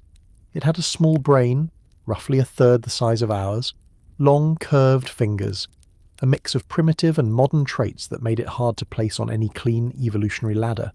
And yet, it had apparently done something that until recently we had reserved for ourselves. It had entered the pitch. It had gone deep. It had perhaps buried its dead. And now, it seems, it may have brought fire. For almost a decade, the idea that Homo naledi might have controlled fire was treated with hesitation. Their cranial capacity was simply too low, the argument went. Fire use required planning, communication, perhaps even some form of symbolic thought. These were the markers of more modern minds. The minds of Neanderthals, of sapiens, of those who had already spread far and developed toolkits dense with intention. Naledi had no such signature. It had no adornments, no carvings, no weapons of note. Its world, as far as we could tell, was one of shadows. But then someone looked up. In two separate cave systems, Din Naledi and Hill Antechamber, teams began documenting extensive blackening along the cave walls and ceilings. This was not manganese staining or random mineral intrusion. This was soot. Fine, powdery carbon-based residue clinging to the rock, and alongside it, bones. Animal bones, some cracked, some scorched, bearing the unmistakable colorations of controlled heat. In other words, this was not a wildfire's reach. It was not a lightning strike nor the aftermath of volcanic ash. This was local, intentional, protected, and sustained. What made the discovery even more perplexing was the nature of the chambers themselves. The Din Naledi chamber, for instance, lies beyond a perilously narrow vertical chute, requiring modern humans to shed gear, twist sideways, and navigate sharp drops in almost total blackness. This is not a place light finds on its own. The same can be said for Hill Antechamber, which lies beyond passages that would have challenged even the most agile primates. No predator would have chased prey into such a trap. No scavenger would have lingered. Something else brought those bones in. Something with persistence, and possibly flame. So what does this mean? First, it invites a re-evaluation of what we mean by intelligence. The brain of Homo naledi may have been smaller, but that does not equate to simpler. Evidence from birds, octopuses, and even some primates suggests that behavioural complexity does not always scale directly with brain volume.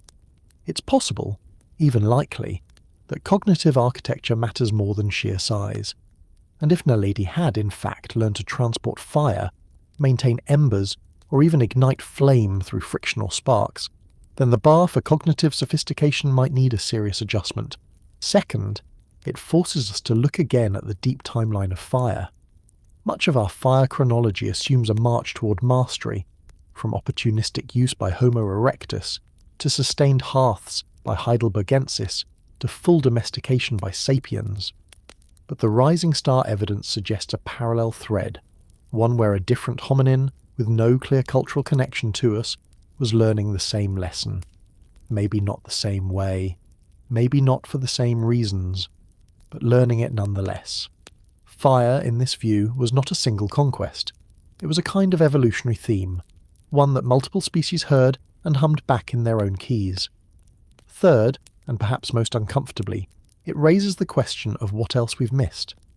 The archaeology of caves is notoriously difficult. Soot can wash away, burnt bone can degrade, and smaller-bodied hominins tend to leave lighter footprints, both literally and culturally. If Homo naledi used fire and we only just noticed, what else did they do that escaped our vision? What rituals, what forms of care, what adaptations have been crushed under rockfall or lost to moisture, simply because we did not expect to find them? Of course, caution is still warranted. Not all scholars are convinced. Some argue that the soot may have drifted in from above. Others note the absence of clear hearth structures or stone fire tools in the immediate vicinity. But the growing pattern, across multiple chambers, with multiple types of burned material, is becoming difficult to explain away, especially when paired with the anatomical evidence that Naledi was, in fact, navigating those chambers deliberately. There is movement here, and possibly light. It's hard not to be haunted by the image. A small-brained hominin, hunched in a cave that modern humans would find terrifying, feeding a flicker of flame, not for ceremony, not for show, but perhaps for warmth, or light, or simply to keep the dark from winning. No language, no gods, just an ember in the palm of something almost us. That kind of moment doesn't just rewrite chapters, it humbles them, and maybe that's the real fire. Not the flame itself, but what it forces us to reckon with. How easily we confuse simplicity with inferiority. How often we place intelligence on pedestals shaped like ourselves. Homo naledi may never have built cities, may never have farmed, or sailed, or carved symbols into stone, but they may have kindled light in the dark, and if that's true, then the fire we thought we carried alone was already flickering in other hands, quietly, carefully, before we even knew to ask. You don't need to make fire to need it. Sometimes it's enough just to keep it breathing. 300,000 years ago, in the recesses of South Africa's subterranean landscape, a species we once thought too primitive may have been doing just that. Not striking sparks or conjuring flame from flint, but something quieter, harder, more essential. They may have been preserving it, sheltering it, learning not how to start fire, but how not to let it die. And if you think about it, that might be the harder skill. For Homo naledi, the world above ground was already strange. They had emerged with a peculiar mosaic of traits, part ancestral, part surprisingly modern, yet with a cranial volume closer to a gorilla than a human. Their hands were built for climbing, but their feet walked upright. Their teeth were suited for a broad diet, but their tools, if they used any, left barely a trace. And still, it seems, they moved in darkness with purpose, not panic, not escape, purpose. But let's take a step back, because before we ask whether an Naledi could make fire, we have to ask something simpler. Could they have known what fire was? And if so, what does that mean? Knowing fire is not just about flame. It's about heat gradients. It's about smoke irritation. It's about risk and opportunity balanced in every flicker. To carry a coal, to shield an ember, to feed a dying flame at dawn. These are not just acts of reaction. They are acts of care. They require foresight, context, a rudimentary concept of future needs, not invention, intention. Some archaeologists have begun looking for precisely that kind of subtle behaviour. Not stone-strike kits or elaborate pyrotechnics, but signs that Homo naledi may have tended to fire the way one tends to a child. Not always understanding how it came to be, but instinctively knowing it must not be allowed to go out. Charcoal in protected alcoves, burnt bone mixed with ash, layered as if through repeated visits, even the possibility of dung as fuel. A slow, steady source that does not flash or crackle, but glows, sustaining warmth through the long hours of cave dark. Dung. Not the sort of detail that makes it into myth, but then again, Naledi's story was never going to be clean. Dung-based fire maintenance is not modern improvisation. It's a known technique, used in arid regions even today. Camel dung, cow dung, dry, easy to carry, slow to burn. If Homo naledi had discovered this, even by accident, it would mean they were not just users of fire, but curators of it. Think about that. A creature with a brain no larger than a grapefruit, managing combustion with more precision than panic. That's not instinct. That's learning. And where there's learning, there's memory. And maybe transmission. This is where things get uncomfortable for traditional models of cognition. Because if Naledi could pass on fire-tending skills, even through demonstration or proximity, it suggests some form of cultural continuity. Not language, not story, not law, but precedent, repetition. The kind of knowledge that survives because it works, not because it's understood. And in evolutionary terms, that's huge. We often tie innovation to intellect. But preservation is its own kind of genius. To inherit a burning branch, to walk it back into the cave without extinguishing it, to lay it carefully, to add dry moss or bark shavings or dung. This is not the kind of thing that happens once. It's the kind of thing that must be remembered, and more importantly taught, clumsily perhaps, wordlessly, but taught. And if Naledi could teach fire, what else could they teach? That question, for now, remains open. But the fire part is looking less like fantasy and more like quiet reality. No flashy hearths, no soot-filled murals, no scorched tools or pit-stained enclosures, just the steady accumulation of evidence that a small-brained hominin moved through darkness with a light of its own, not because it had mastered fire, but because it hadn't let it go out. And maybe that's the real threshold, the one that matters more than invention. The moment we stopped fleeing from fire and started walking beside it, not because we could create it, but because we had learned how to keep it alive. That lesson, perhaps more than any other, shaped who we would eventually become. And for Homo naledi, still unknown, still unfinished, it may be the one clue that shows just how close they really got. The path to fire mastery might not be blazed in sudden bursts of invention, but in the long quiet act of not letting the flame die between generations. That, more than any isolated moment of spark making, might be the foundation of what fire meant to our ancestors. And if we extend this line of thinking, careful, cautious, grounded in the archaeological record, it becomes harder to exclude Homo naledi from the lineage of firekeepers simply because their brain was small or their behaviours don't fit our projections of what early intelligence should look like. Consider what it takes to manage fire in a space like the Rising Star cave system. This was not an open-air environment where flames could be easily fanned or replenished. It was a maze of narrow corridors, difficult for modern humans to traverse even with specialised gear. If Naledi moved fire through these channels, whether by torch, ember bundle or burning dung, they were doing something we rarely credit to archaic hominins, navigating in darkness with intention.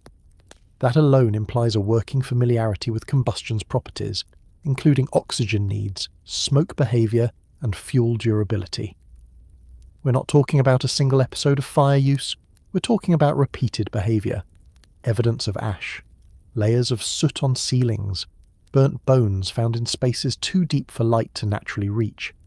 It's not just the presence of fire, it's its recurrence, in spaces where nothing should burn unless deliberately brought there. If Naledi were scavenging naturally occurring fires from lightning or savanna burns, those fires would still need to be transported, shielded from wind, fed with the right fuel and tended with consistency. No simple feat. And yet, there's more. One of the more subtle but telling pieces of this puzzle is thermal constraint. Fire, when poorly managed, isn't just dangerous, it's wasteful. Excess heat consumes fuel too quickly.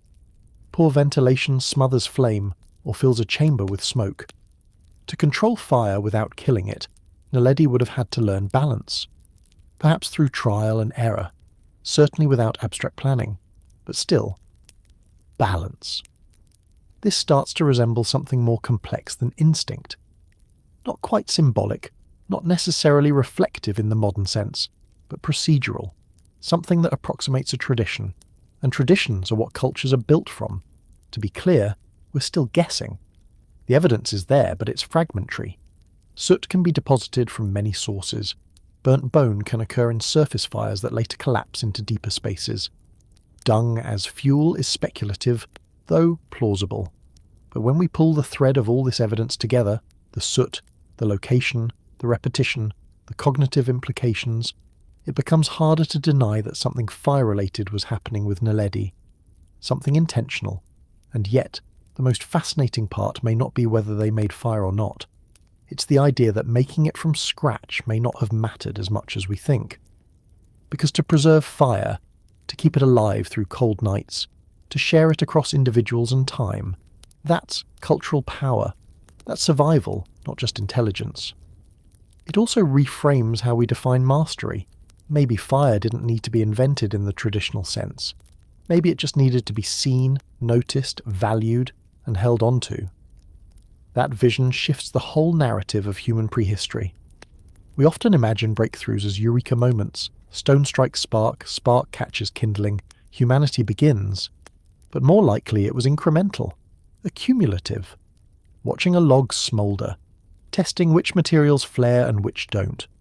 Realizing that a glowing ember buried in ash survives till morning, that dry dung catches slowly and burns without drama, that certain fungi smoulder better than twigs, and slowly over generations these fragments become familiarity, and familiarity becomes tradition, and tradition, given enough time and continuity, becomes knowledge.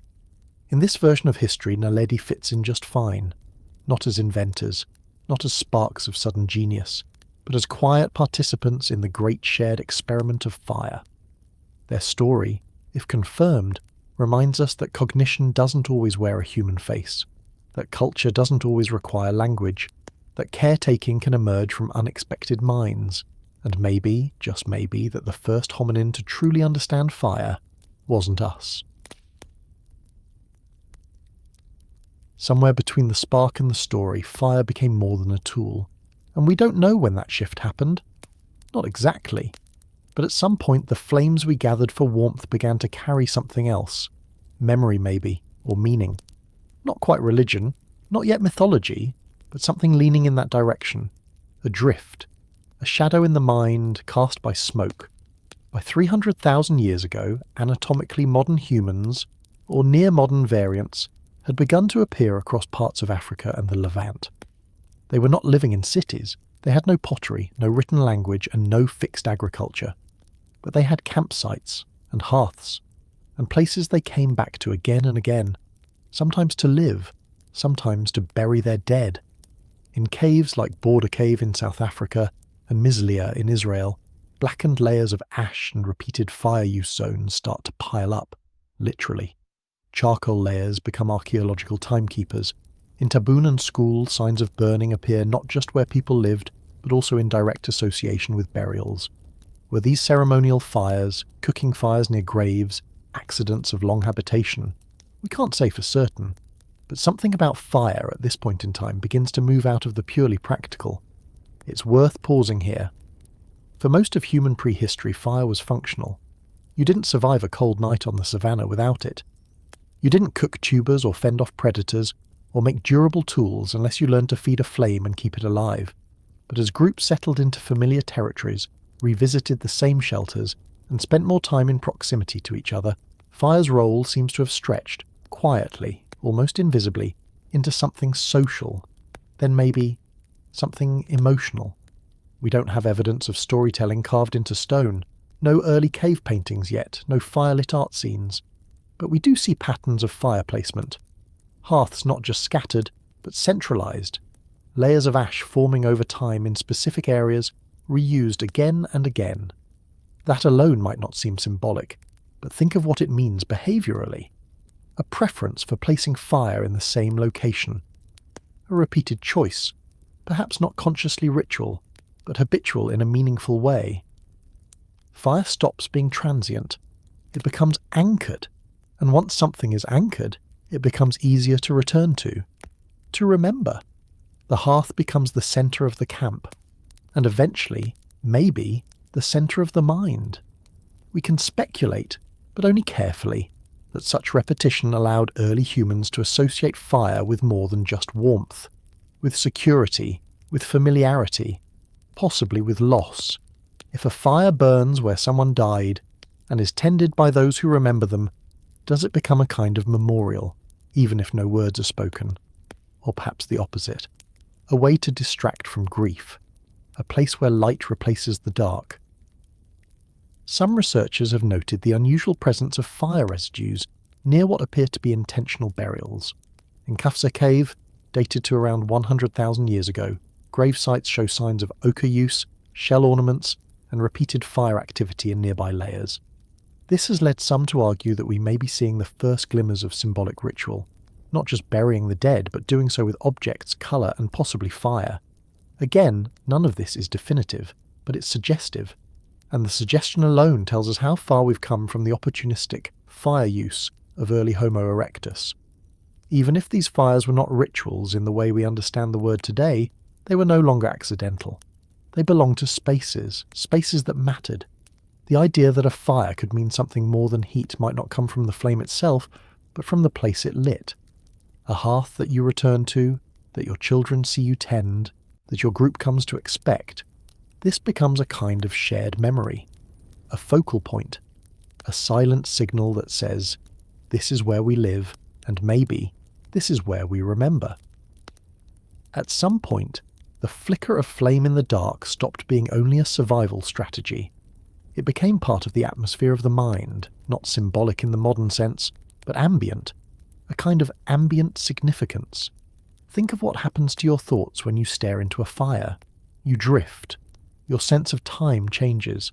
The world outside the light shrinks, and your internal world expands. Is it possible that even early humans, huddled around a low blaze, experienced something similar? Not introspection in the modern sense, but a kind of cognitive deceleration. A lowering of the guard. A space to feel. The fire was no longer just reacting to the environment. It was helping to shape it, socially, emotionally, maybe even spiritually. But all we see is ash, so we look at the residue. We measure the blackening of ceilings, the carbon in bones, the spread of hearths across cave floors, and we guess. We don't know when the hearth became a metaphor.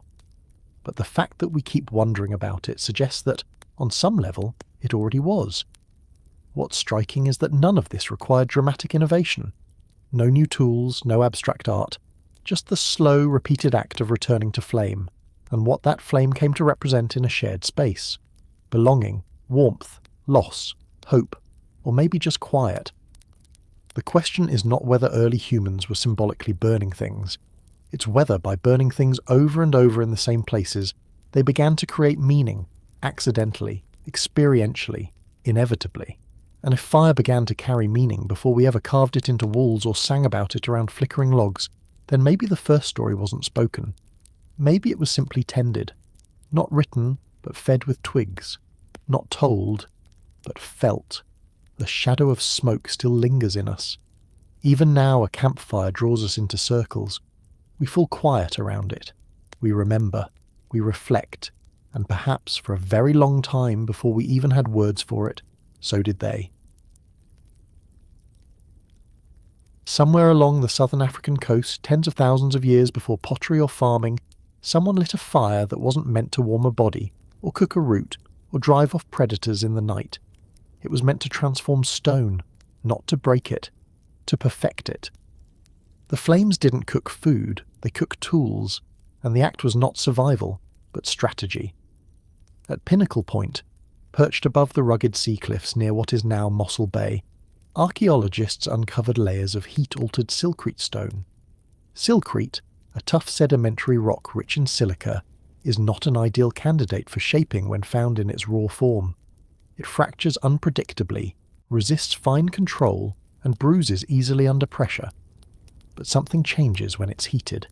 Its structure tightens, its fracture patterns stabilize, and it becomes, essentially, better to work with. This transformation is not accidental, and it marks one of the earliest known uses of pyrotechnology. Deliberate heat, applied not for necessity but for enhancement. These burned silkrete cores, dated to around 160,000 years ago, suggest that early Homo sapiens, yes, anatomically modern humans, had learned not just to contain fire but to wield it with foresight. The people of Pinnacle Point were not simply throwing stones into the fire and noticing a happy accident. They were placing their raw toolstone in the embers and then returning later to shape it. This means planning. It means memory. And it may mean something more unnerving to admit, a form of material intelligence more advanced than we often credit to humans of that time. Let's pause for a second. This isn't about fire as an abstract symbol.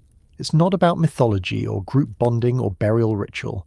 This is fire as a technology, as a process, a step taken not for spiritual comfort but for practical gain. And this step is not obvious. Unlike the flicker of light in darkness or the sizzle of roasted meat, the improvement of a stone's fracture pattern is invisible until tested. It must be learned through trial, through mistake, and it must be remembered and taught. Controlled heating of silkrete is delicate work. Heat it too quickly, and the stone may crack. Too low, and nothing changes. Researchers replicating the process today have demonstrated that silkrete needs to be held at specific temperatures, between 300 and 400 degrees Celsius, for hours at a time. This requires insulation, temperature regulation, and patience. In other words, it requires more than just fire. It requires understanding, and then comes the chipping. Post-heating, the nappers at Pinnacle Point produced elongated blades with smooth, predictable flake scars, superior to what could be achieved from unheated cores.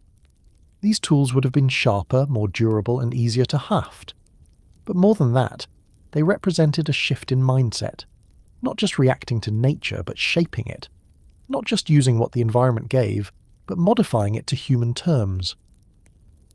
Other nearby sites, like Blombos Cave and Clipdrift Shelter, also show signs of heat-treated stone tools dating from roughly 70,000 to 100,000 years ago. Across the region, this behaviour wasn't isolated, it was cultural. Pyrotechnology, true pyrotechnology, was spreading. Now fire itself is ancient. But fire used with this level of specificity? This may be the tipping point where flame stopped being simply an environmental edge and became a system, a repeatable, transferable craft. These early humans weren't just surviving, they were engineering. It's also worth noting what this isn't. It's not metallurgy. No ores were melted, no kilns constructed, and it's not ceramic. No pots hardened. The materials were still stone, and the lifestyle still forager, but the implications run deep. Heat treatment of stone prefigures a mental toolkit of experimentation, temperature control and transformation that would eventually fuel metallurgy, pottery, and chemistry itself. These were not crude brutes fumbling with sparks. These were patient experimenters, tending embers, testing materials, and passing down their findings without ever writing a word. Some have argued that these heating techniques were accidental, that stones fell into the fire and people simply noticed they flaked better afterward. Maybe, but once is accident, twice is chance. A region-wide pattern spanning millennia is something else. It is memory, encoded through behaviour, and it is intention, hidden in heat. Interestingly, the archaeological record here flips a popular assumption. We often think of tool innovation as something that comes first, and fire control as something that supports it. But in this case, fire was the tool. The innovation came through the flame, not beside it. This wasn't about sharper spears or fancier scrapers. It was about treating stone as a material that could be enhanced, like cooking, but for the hand instead of the stomach. And what's most remarkable is that this use of fire is invisible at first glance. There are no grand hearths preserved in neat circles, no dramatic layers of ash to photograph in cross-section. The clues are hidden inside the stone itself, in altered mineral structures, changes in fracture mechanics, and thermoluminescent signatures that whisper of hours-long exposure to heat. What we see looking back is a quiet revolution, not one marked by new species or sudden tools, but by temperature and time, by a change in how early humans thought about stone and fire and the space between them. A hearth that cooked tools is a hearth that asked a question. What if the material world could be improved? And that question didn't end at the edge of a flake. It burned deeper. The haunting part is this. There are no texts, no records, no oral histories of these breakthroughs. The fire left ash, the tools left scars, but the minds behind them are gone. All we have is evidence of care, of waiting, of someone somewhere, feeding fuel into a slow, steady fire. Not to stay alive, but to do something better. And that means, at least once in deep prehistory, fire was trusted not just to warm the night, but to reshape the future.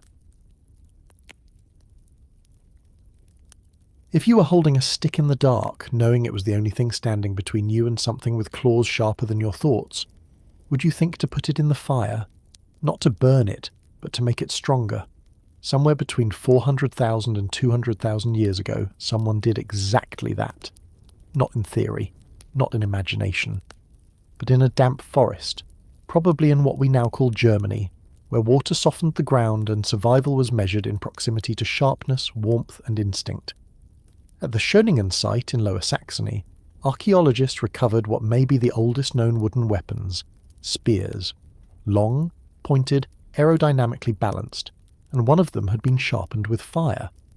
This wasn't a casual accident of flame. It was deliberate thermal engineering, carried out by minds that understood what fire did to wood, and how controlled burning could change not just the world, but the material logic of a hunt.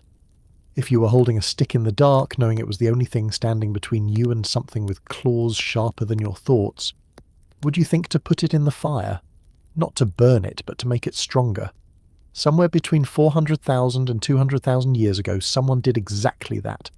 Not in theory, not in imagination, but in a damp forest, probably in what we now call Germany, where water softened the ground, and survival was measured in proximity to sharpness, warmth, and instinct. At the Schöningen site in Lower Saxony, archaeologists recovered what may be the oldest known wooden weapons, spears. Long, pointed, aerodynamically balanced, and one of them had been sharpened with fire. This wasn't a casual accident of flame. It was deliberate thermal engineering, carried out by minds that understood what fire did to wood, and how controlled burning could change not just the world, but the material logic of a hunt. The evidence came slowly. First the spears themselves, smooth-shaped branches from spruce trees, meticulously crafted and balanced with the heavier end at the front. This wasn't crude kindling. This was technological intention. Then came the microscopic analysis of char and the tapered tips, altered in structure by exposure to heat. The result? a stronger, stiffer, and far deadlier tool than green wood could provide. Fire had met the hunt, not as a torch, but as a craftsman.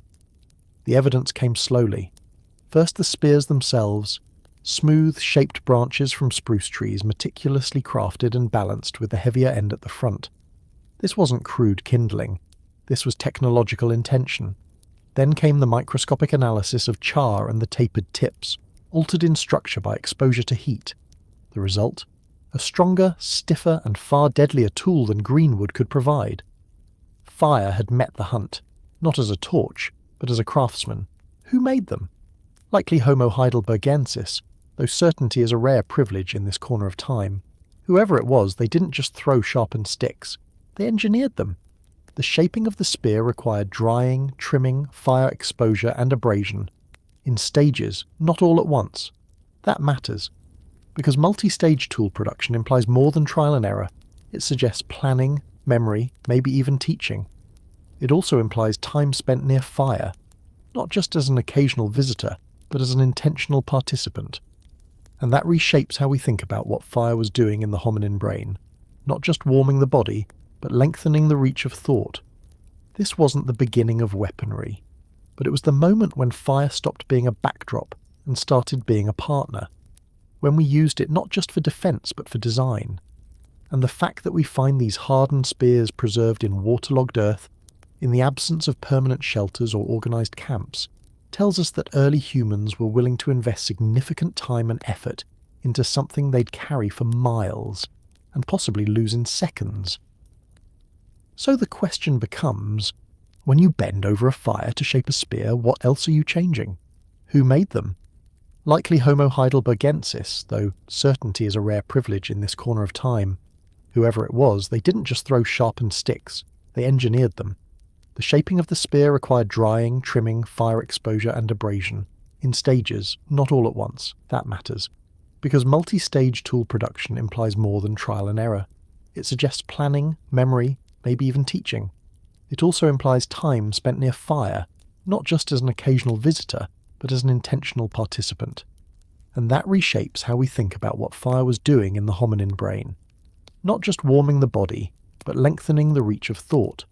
This wasn't the beginning of weaponry, but it was the moment when fire stopped being a backdrop and started being a partner, when we used it not just for defense but for design. And the fact that we find these hardened spears preserved in waterlogged earth, in the absence of permanent shelters or organized camps, tells us that early humans were willing to invest significant time and effort into something they'd carry for miles, and possibly lose in seconds. So the question becomes, when you bend over a fire to shape a spear, what else are you changing? Wood, as a material, resists permanence. That's one of the reasons we know so little about the early toolkit of our ancestors. The leather, the rope, the plant fibre nets and woven containers that would have formed the texture of daily life. But fire-hardened wood gives us a rare bridge. It fossilizes intention. When a sharpened spear has been held to flame and then shaped, it tells us more than how it was used. It tells us how it was thought. To harden wood with fire, you need several things: the right type of fuel, patience, and knowledge of what burning too much or too little will do. You also need to know when in the construction process to apply the heat. If it's too early, the tip becomes brittle and breaks. Too late, and the shaft may warp or weaken. This isn't accidental survivalism, it's pyrotechnological finesse. This brings us to another layer of inference, one we rarely admit in archaeology. To teach someone to do this kind of work, you don't just hand them a stick and point to a flame, you likely show them, you watch, you correct, you pass down a method. The act of making a fire-hardened spear may be one of the earliest documented chains of technical knowledge passed from one generation to another, not just in stone, but in wood, ash, and memory. And there's something else.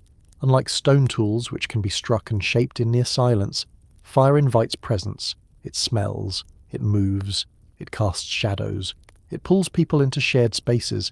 And so when we imagine early hominins gathered around flame to make spears, we're not imagining a single action, but a constellation of them. Conversation, silence, smoke in the eyes, the scent of burnt resin. This wasn't just tool making, it was scene making. The psychological impact of this is subtle, but worth sitting with. Fire introduces a new kind of temporality. It forces you to wait, to watch, to regulate heat. Fire hardening a spear takes time, and in the span of that time something else can evolve. Patience, attention, maybe even anticipation. These are not trivial traits, they are the scaffolding of foresight, and if we take that leap, cautiously but sincerely, we begin to see fire not just as a survival tool but as a cognitive accelerant. Not because it cooked our food or protected us from predators, but because it demanded something in return. Discipline, coordination, focus.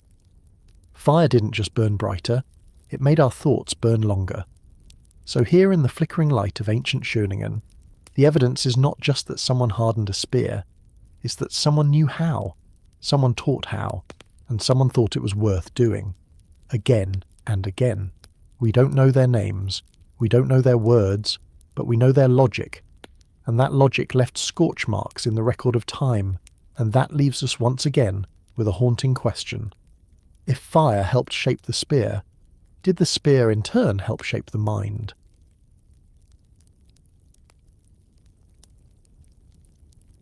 There are things we assume every human group has always known how to do. To make a sharp edge, to find water, to make fire.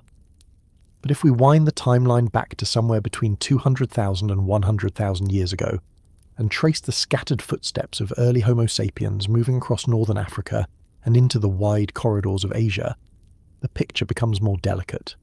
Because while fire appears in so many of the sites left behind by these migrating bands, there's a detail most people overlook. There's almost no clear evidence yet of anyone creating fire during this time. No fire-starting tools, no friction kits, no preserved spark stones, just flames that seem to follow them, or rather the flames that they carried. The period from 200,000 to 100,000 years ago is often imagined as the slow burn of modernity. Anatomically, modern humans had emerged, at least in part. Climate fluctuations were pushing groups to explore new edges of habitat. Grasslands and woodlands expanded and retracted like breath. And in this long pulse of movement, some groups began to stretch further than ever before. From the Nile Valley toward the Levant, across the Red Sea's southern edge, perhaps during brief windows of lower sea level, into Arabia, maybe beyond. In the footprints they left behind, archaeologists have found flakes of stone, butchered bones, and sometimes ash. But where did the fire come from? The theory many researchers now consider is not one of invention, but of preservation. That early humans, still lacking reliable means of starting fire from scratch, learned how to keep it alive instead. And that this quiet innovation of carrying and protecting flame was one of the most important skills any group could master before moving into new territory. So how do you move with fire? There are only a few options. One is to keep a flame burning continuously, an open fire at the heart of the group, never allowed to go out. Another is to carry embers, carefully insulated in a bundle of slow-burning material like dried dung, fungus, bark, or a carved-out shell filled with coals and kept fed with small twigs. Experiments with this technique have shown that embers can be kept smouldering for hours, even a full day, provided the conditions are stable. Add to that a bit of cultural memory, who tends it, who feeds it, how to revive it, and suddenly the spark becomes portable. There's ethnographic precedent for this. Among indigenous groups from Australia to North America, fire preservation was often more crucial than fire starting. Stories and taboos sometimes surrounded the act of keeping flame alive. Fire was a responsibility, one passed between elders, mothers, and firekeepers. If you lost it, you had to borrow it from another group, or wait for lightning, or sometimes pray. So when we look at early Homo sapiens migrations, the appearance of fire at site after site may not mean they were striking new sparks. It might mean someone was always carrying the old one forward. Archaeological evidence gives a few quiet hints. In sites like Jebel Erhoud in Morocco and Mislia Cave in Israel, burnt materials appear alongside stone tools and fossil remains. The layers are rich with ash, bone, and blackened earth. But there's no clear starter, no flint and pyrite, no drill, no tinderbox.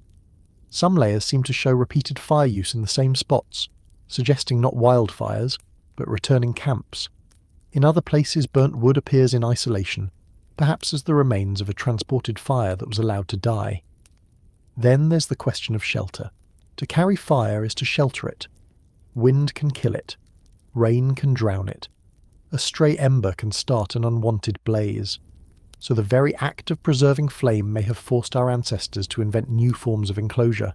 Stone rings to hold coals, hollowed-out logs packed with ash, or simply a routine of returning each evening to the same burned patch, reigniting the buried embers with breath and bark. This kind of behavioural continuity leaves little to find in the fossil record, but it would have reshaped everything. The rhythm of the day, the weight of what was carried, the way groups organised sleep, rest and movement, and it likely changed how groups saw one another. If fire was scarce, it could become a reason to approach strangers, to trade, to wait, to join. A single coal might become a reason not to fight, or to do the opposite. What we begin to glimpse in this window of deep time is not yet a technological revolution, but something slower. Fire as an inheritance, fire as responsibility, fire as continuity. Before the world was mapped, before it was claimed, before the rules of agriculture and architecture and belief, there were simply people walking across uncertain land, each night making camp, someone quietly tending the coals before sleep. And each time they moved, those coals moved with them. If we're being honest, we don't know who started the fire, but we might know who protected it. Not by inventing tools or writing myths or building monuments, but simply by not letting it die. And the haunting question is this: if those embers had gone cold, would we still be here? If you were holding a stick in the dark, knowing it was the only thing standing between you and something with claws sharper than your thoughts, would you think to put it in the fire? Not to burn it, but to make it stronger? Somewhere between 400,000 and 200,000 years ago, someone did exactly that.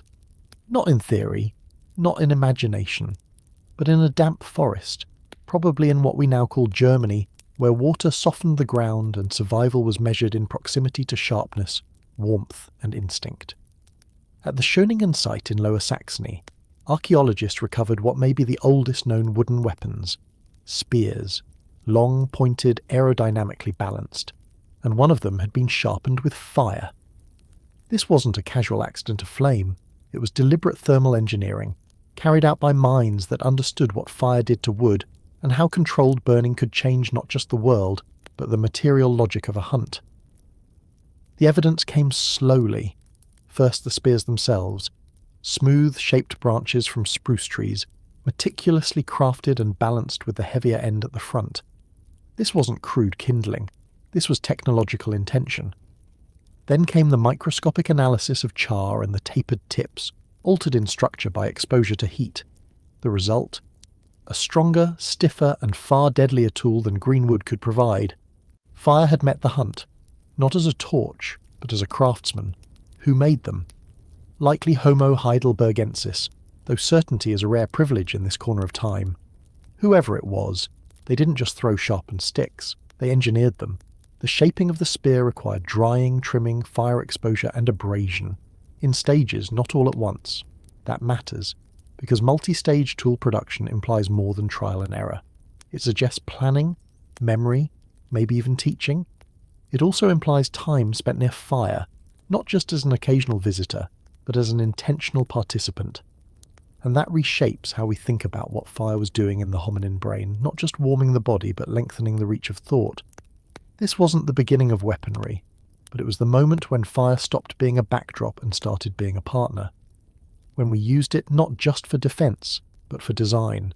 And the fact that we find these hardened spears preserved in waterlogged earth, in the absence of permanent shelters or organized camps, tells us that early humans were willing to invest significant time and effort into something they'd carry for miles, and possibly lose in seconds.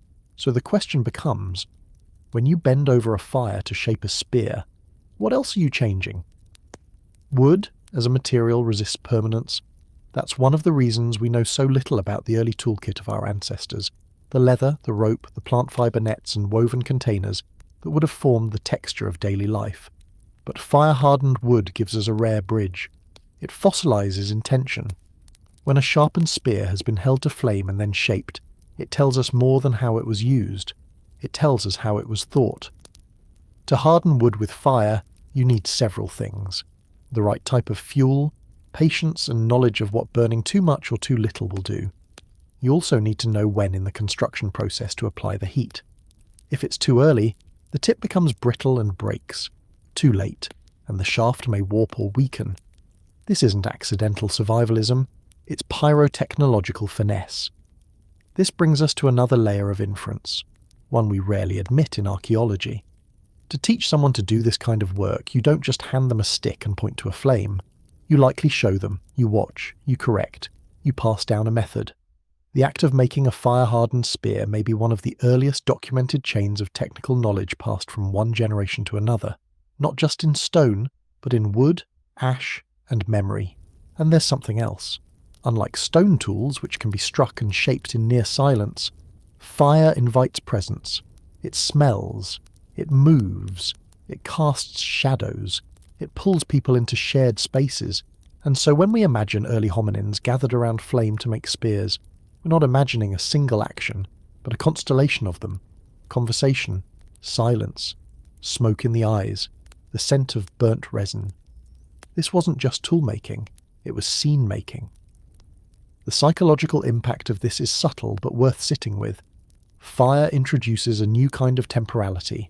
It forces you to wait, to watch, to regulate heat. Fire hardening a spear takes time, and in the span of that time, something else can evolve. Patience, attention, maybe even anticipation.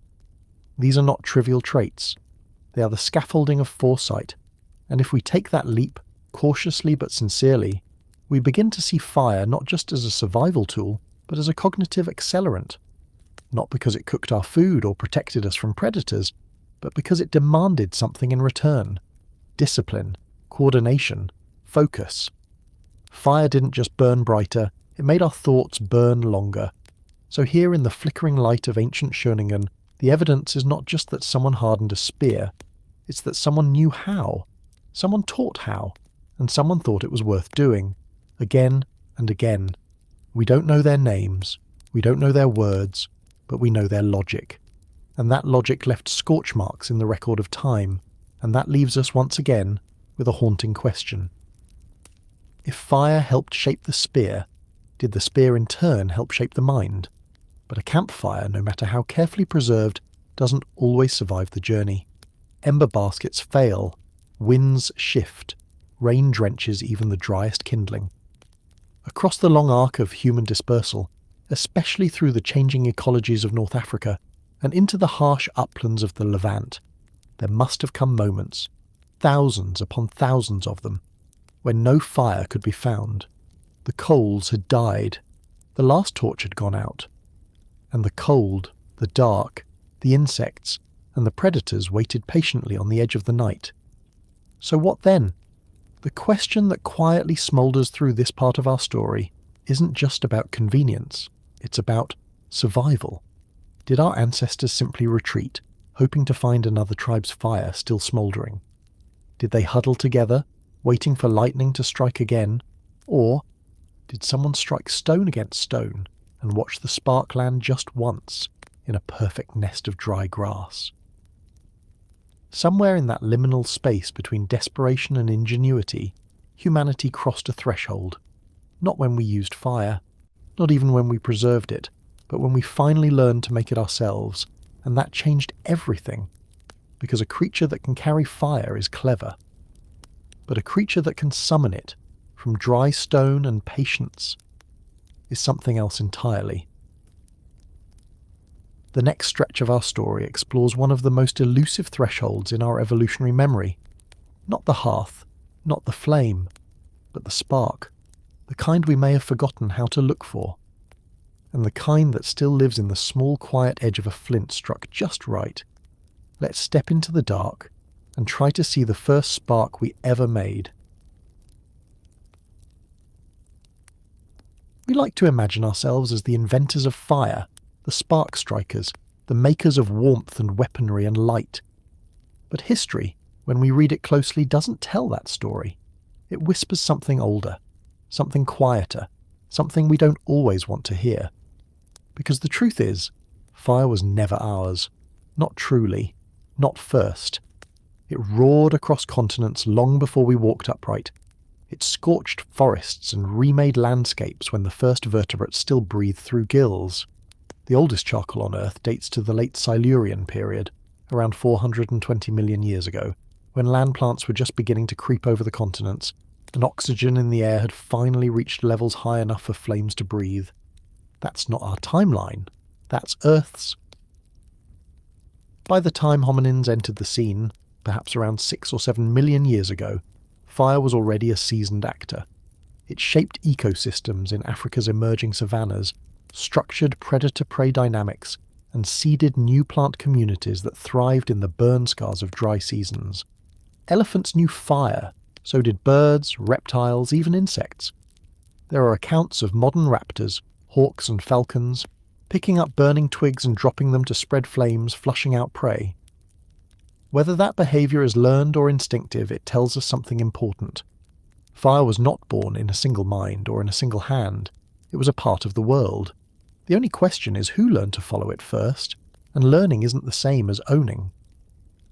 Across the long arc of prehistory, the animals who feared fire lived longer. The ones who watched it, followed it, scavenged behind it, they adapted. But somewhere in that watching, something shifted. Not all at once, not even predictably. It wasn't the biggest-brained hominins who first carried fire. It may not have even been the cleverest. It was the ones who stayed close enough to be warmed, but not burned. Close enough to see the charcoal, to notice the softened root, to smell the difference between raw meat and something roasted by accident. In that in-between, neither predator nor prey to the flame, our ancestors changed. Not because we were special, but because we were slow, scared and curious. And this is the part of the story we often forget, that most of what we call human progress isn't invention, it's inheritance. We didn't invent stone. We shaped what already lay at our feet. We didn't invent death rituals. We followed instincts older than language. And we didn't invent fire. We found it, feared it, followed it, carried it, and eventually learned how to keep it going. Even that was not a solo act. The idea that fire was the great turning point, the moment we became human, is compelling, but it's also lonely. It isolates us in our myth. When we look at the evidence with a quieter mind, a humbler mind, we see a different pattern, one of shared thresholds, shared strategies, fire used by multiple hominin species, hearths built and rebuilt by hands we can't classify, in caves we haven't finished excavating. At Gesher Beno Yaakov, 790,000 years ago, someone arranged clusters of burnt seeds, flint, and wood in patterns too precise for coincidence. At Vonderwerk, ash lies in deep cave sediments 1 million years old, possibly transported, possibly managed. At Taboon and Beech's Pit, fire wasn't just present, it was returned to, sustained, embedded in routine. And what's haunting is how many of those early firekeepers vanished. Homo erectus, Homo heidelbergensis, Homo naledi. All of them interacted with flame in ways that hint at continuity, cultural transmission, practice. But none of them survived to tell us what it meant. We inherited their ashes, not their thoughts. So perhaps the better question isn't who invented fire, but why we remember it this way. Why do we cling to the myth of the Promethean spark? The idea that a single moment, or a single species, broke through the veil of ignorance and lit the torch of civilization. Why does fire, more than any other tool, seem to carry the weight of our origin story?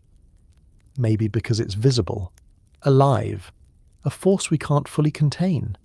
Maybe because in the flickering of flames, we saw not just warmth or safety, but agency, a reflection of ourselves. Fire obeys for a moment, and then it doesn't. It feeds and consumes. It protects and destroys. It demands our attention. It flickers like thought. But none of that makes it ours. The story we tell now, the scientific one, is still just a draft, and a humble one, if we're honest. Every new dig site forces a revision. Every burnt seed or stone buried in unexpected strata cracks, open our neat timelines. The evidence doesn't whisper invention. It mutters adaptation, borrowing, sometimes even theft. So maybe we should stop asking who invented fire. Maybe the better question is who remembered it? Who passed down the skills to carry embers without burning fingers? Who knew which dung burned slowest? Who found the driest kindling? Who added one more stick before the wind picked up? Who sat beside it, again and again, watching, waiting, teaching others how not to be afraid? That's the true inheritance. Not the spark, but the patience. And maybe that's what fire really taught us. Not how to dominate nature, but how to pay attention, how to notice patterns, how to stay near something dangerous, long enough to learn. Fire was never just ours, but for a time it let us believe. And in that belief, that fragile flicker of confidence, we built the rest of our world, out of fear, out of warmth, out of smoke. And maybe the real fire we carry now is the story itself. Even now, in a world of electricity, engines and screens, fire hasn't entirely left us. It lingers in our metaphors. We still say someone has a fire in them, or that an idea catches fire. We still gather around candles when the power fails. We light matches for comfort, for memory, for ceremony. Not because we need them to see or eat, but because we still carry a quiet reverence for the flame. And yet, the more we've tried to control fire, the more we've been reminded that it doesn't belong to us. We suppress wildfires until they burn uncontrollably. We build cities of fuel and are surprised when they go up in smoke. In the Anthropocene, our fire is not contained in hearths. It is global, planetary, locked inside carbon cycles we barely understand, feeding a climate we no longer manage. So perhaps the story of fire doesn't end with mastery. Perhaps it ends with memory and caution. Because if fire taught us anything in those first fragile encounters, it wasn't how to dominate the world. It was how to survive in a world where danger glows softly and never quite goes out. We are not the authors of fire. We are not even the first readers.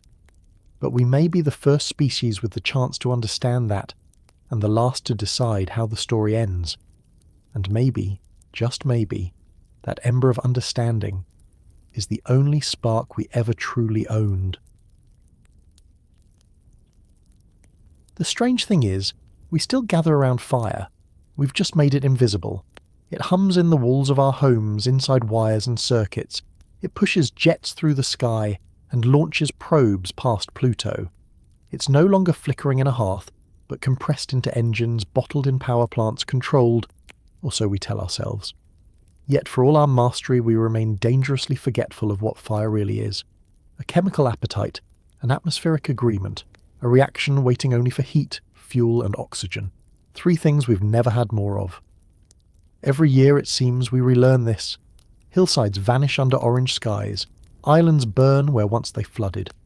Forests go quiet, then crackle. Whole towns, built by clever apes, vanish in hours. We respond with shock, rebuild with concrete and carbon, and wonder why the world keeps igniting. But fire never stopped. It never even slowed down. It has been burning under our feet since the Silurian period, long before the first tree. It has always belonged to the earth, not to us. And now, after all this time, it may be reminding us of that fact.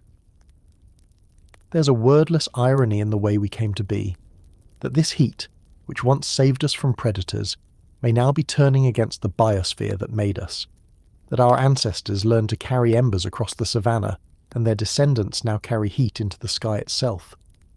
The story of fire was never just about kindling and warmth. It was about restraint, about memory, about learning when not to strike the spark. And in the end, perhaps our survival still depends on the same lesson. Not in discovering fire again, but in remembering we were never its masters, only its students. If we could map fire across time the way we map rivers or migrations, its lines would trace something even older than language. A slow, glowing memory. It would show moments of brilliance, sparks flaring in the archaeological dark, and long silences where ash covered stone and nobody came back. And it would show now a towering spike, a saturation, a species that learned to make fire then forgot how to stop. This isn't just about wildfires, though those are now larger, faster and harder to contain than ever. This is about the kind of fire we've unleashed into systems that don't recover quickly. Peatlands that burned for centuries now dry and ignite in months. Permafrost once frozen solid now smoulders underground, releasing carbon built up since before we existed. Fires in the Amazon and Congo aren't always started by lightning or drought. Often, it's just a match, a tool once used for warmth, now lit for profit. And perhaps most ironically of all, the greatest fire humanity ever started isn't visible. It lives in the greenhouse gases we release by burning ancient sunlight. The coal, the oil, the gas. They're not different from the logs we once dragged into caves, just older, denser, and slower to disappear. It took us hundreds of thousands of years to tame fire. It took just 2 centuries to let it slip out of our hands. None of this is new knowledge. The data is there. The patterns repeat. What's harder to hold on to is perspective, that long human view. That this isn't just a modern problem or a scientific crisis. It's a continuation of something older than our species. A lesson we once learned by watching the world burn, and have to learn again, this time from within the fire, because for all the wonder fire brought us, cooked food, protection, community, heat, light, it always came at a cost. Forests cleared, animals driven out, air filled with smoke. Every benefit came with a risk, and for most of human history those risks were obvious, tangible, immediate. Now the costs are dispersed, harder to feel until it's too late. What happens when a tool becomes too familiar to question? When fire is no longer awe-inspiring but infrastructure? When combustion is background noise, not a conscious act? Perhaps the most dangerous thing we ever did with fire was to stop seeing it. But the ember of humility still burns in science. We don't have all the answers. And maybe that's the point. Every time we dig into the past, we uncover new contradictions. Fire in places we thought were dark. Hearths built by hominins we assumed were incapable. We once believed fire made us modern. Now we suspect it made us human long before we were ready to be either. And maybe the future depends not on some new invention, but on a return to that mindset. Careful observation, patience, a willingness to learn from what we can't control. We don't need to be the gods of fire. We just need to be better stewards. In some indigenous traditions, fire isn't something to conquer. It's a living presence, a being with agency. Not a servant, not an enemy, but a participant in the ecosystem. Western science is only now beginning to understand what that means. That landscapes need to burn, sometimes gently, sometimes regularly, to stay alive. That suppressing every fire can make the next one worse. That ecological balance sometimes glows. There's wisdom there. Not just ecological, but existential. That fire teaches us our limits. That it draws lines around our arrogance. That it burns brightest in the stories we tell, and dims when we forget how fragile our shelter really is. So as this story closes, maybe it's not a conclusion at all. Maybe it's a reminder that we come from fire, that we carry it still, in our cities, in our engines, in our very cells. That warmth can still be comfort and destruction and transformation all at once, and that we, the strange ape who borrowed lightning, who nursed embers across ice ages, who built nations and nightmares around a flickering flame, are not the final word on what fire becomes. The flame still burns, and we are not its masters, just the latest hands to hold it, just long enough, hopefully, not to be the last. And as always, stay curious, stay calm. I'll see you in the next story. Thank you, fellow sapiens, for wandering this timeline with me, for drifting into deep time, for slowing down and remembering. If this helped you fall asleep, helped you study, or simply helped you step out of the noise for a while, thank you for being here. If you think more people should know this story, you know what to do, like, subscribe, share it with the sapiens in your life, and tell me, are you listening before bed, while working, or somewhere in the world I can only imagine? And as always, stay curious, stay calm. I'll see you in the next story.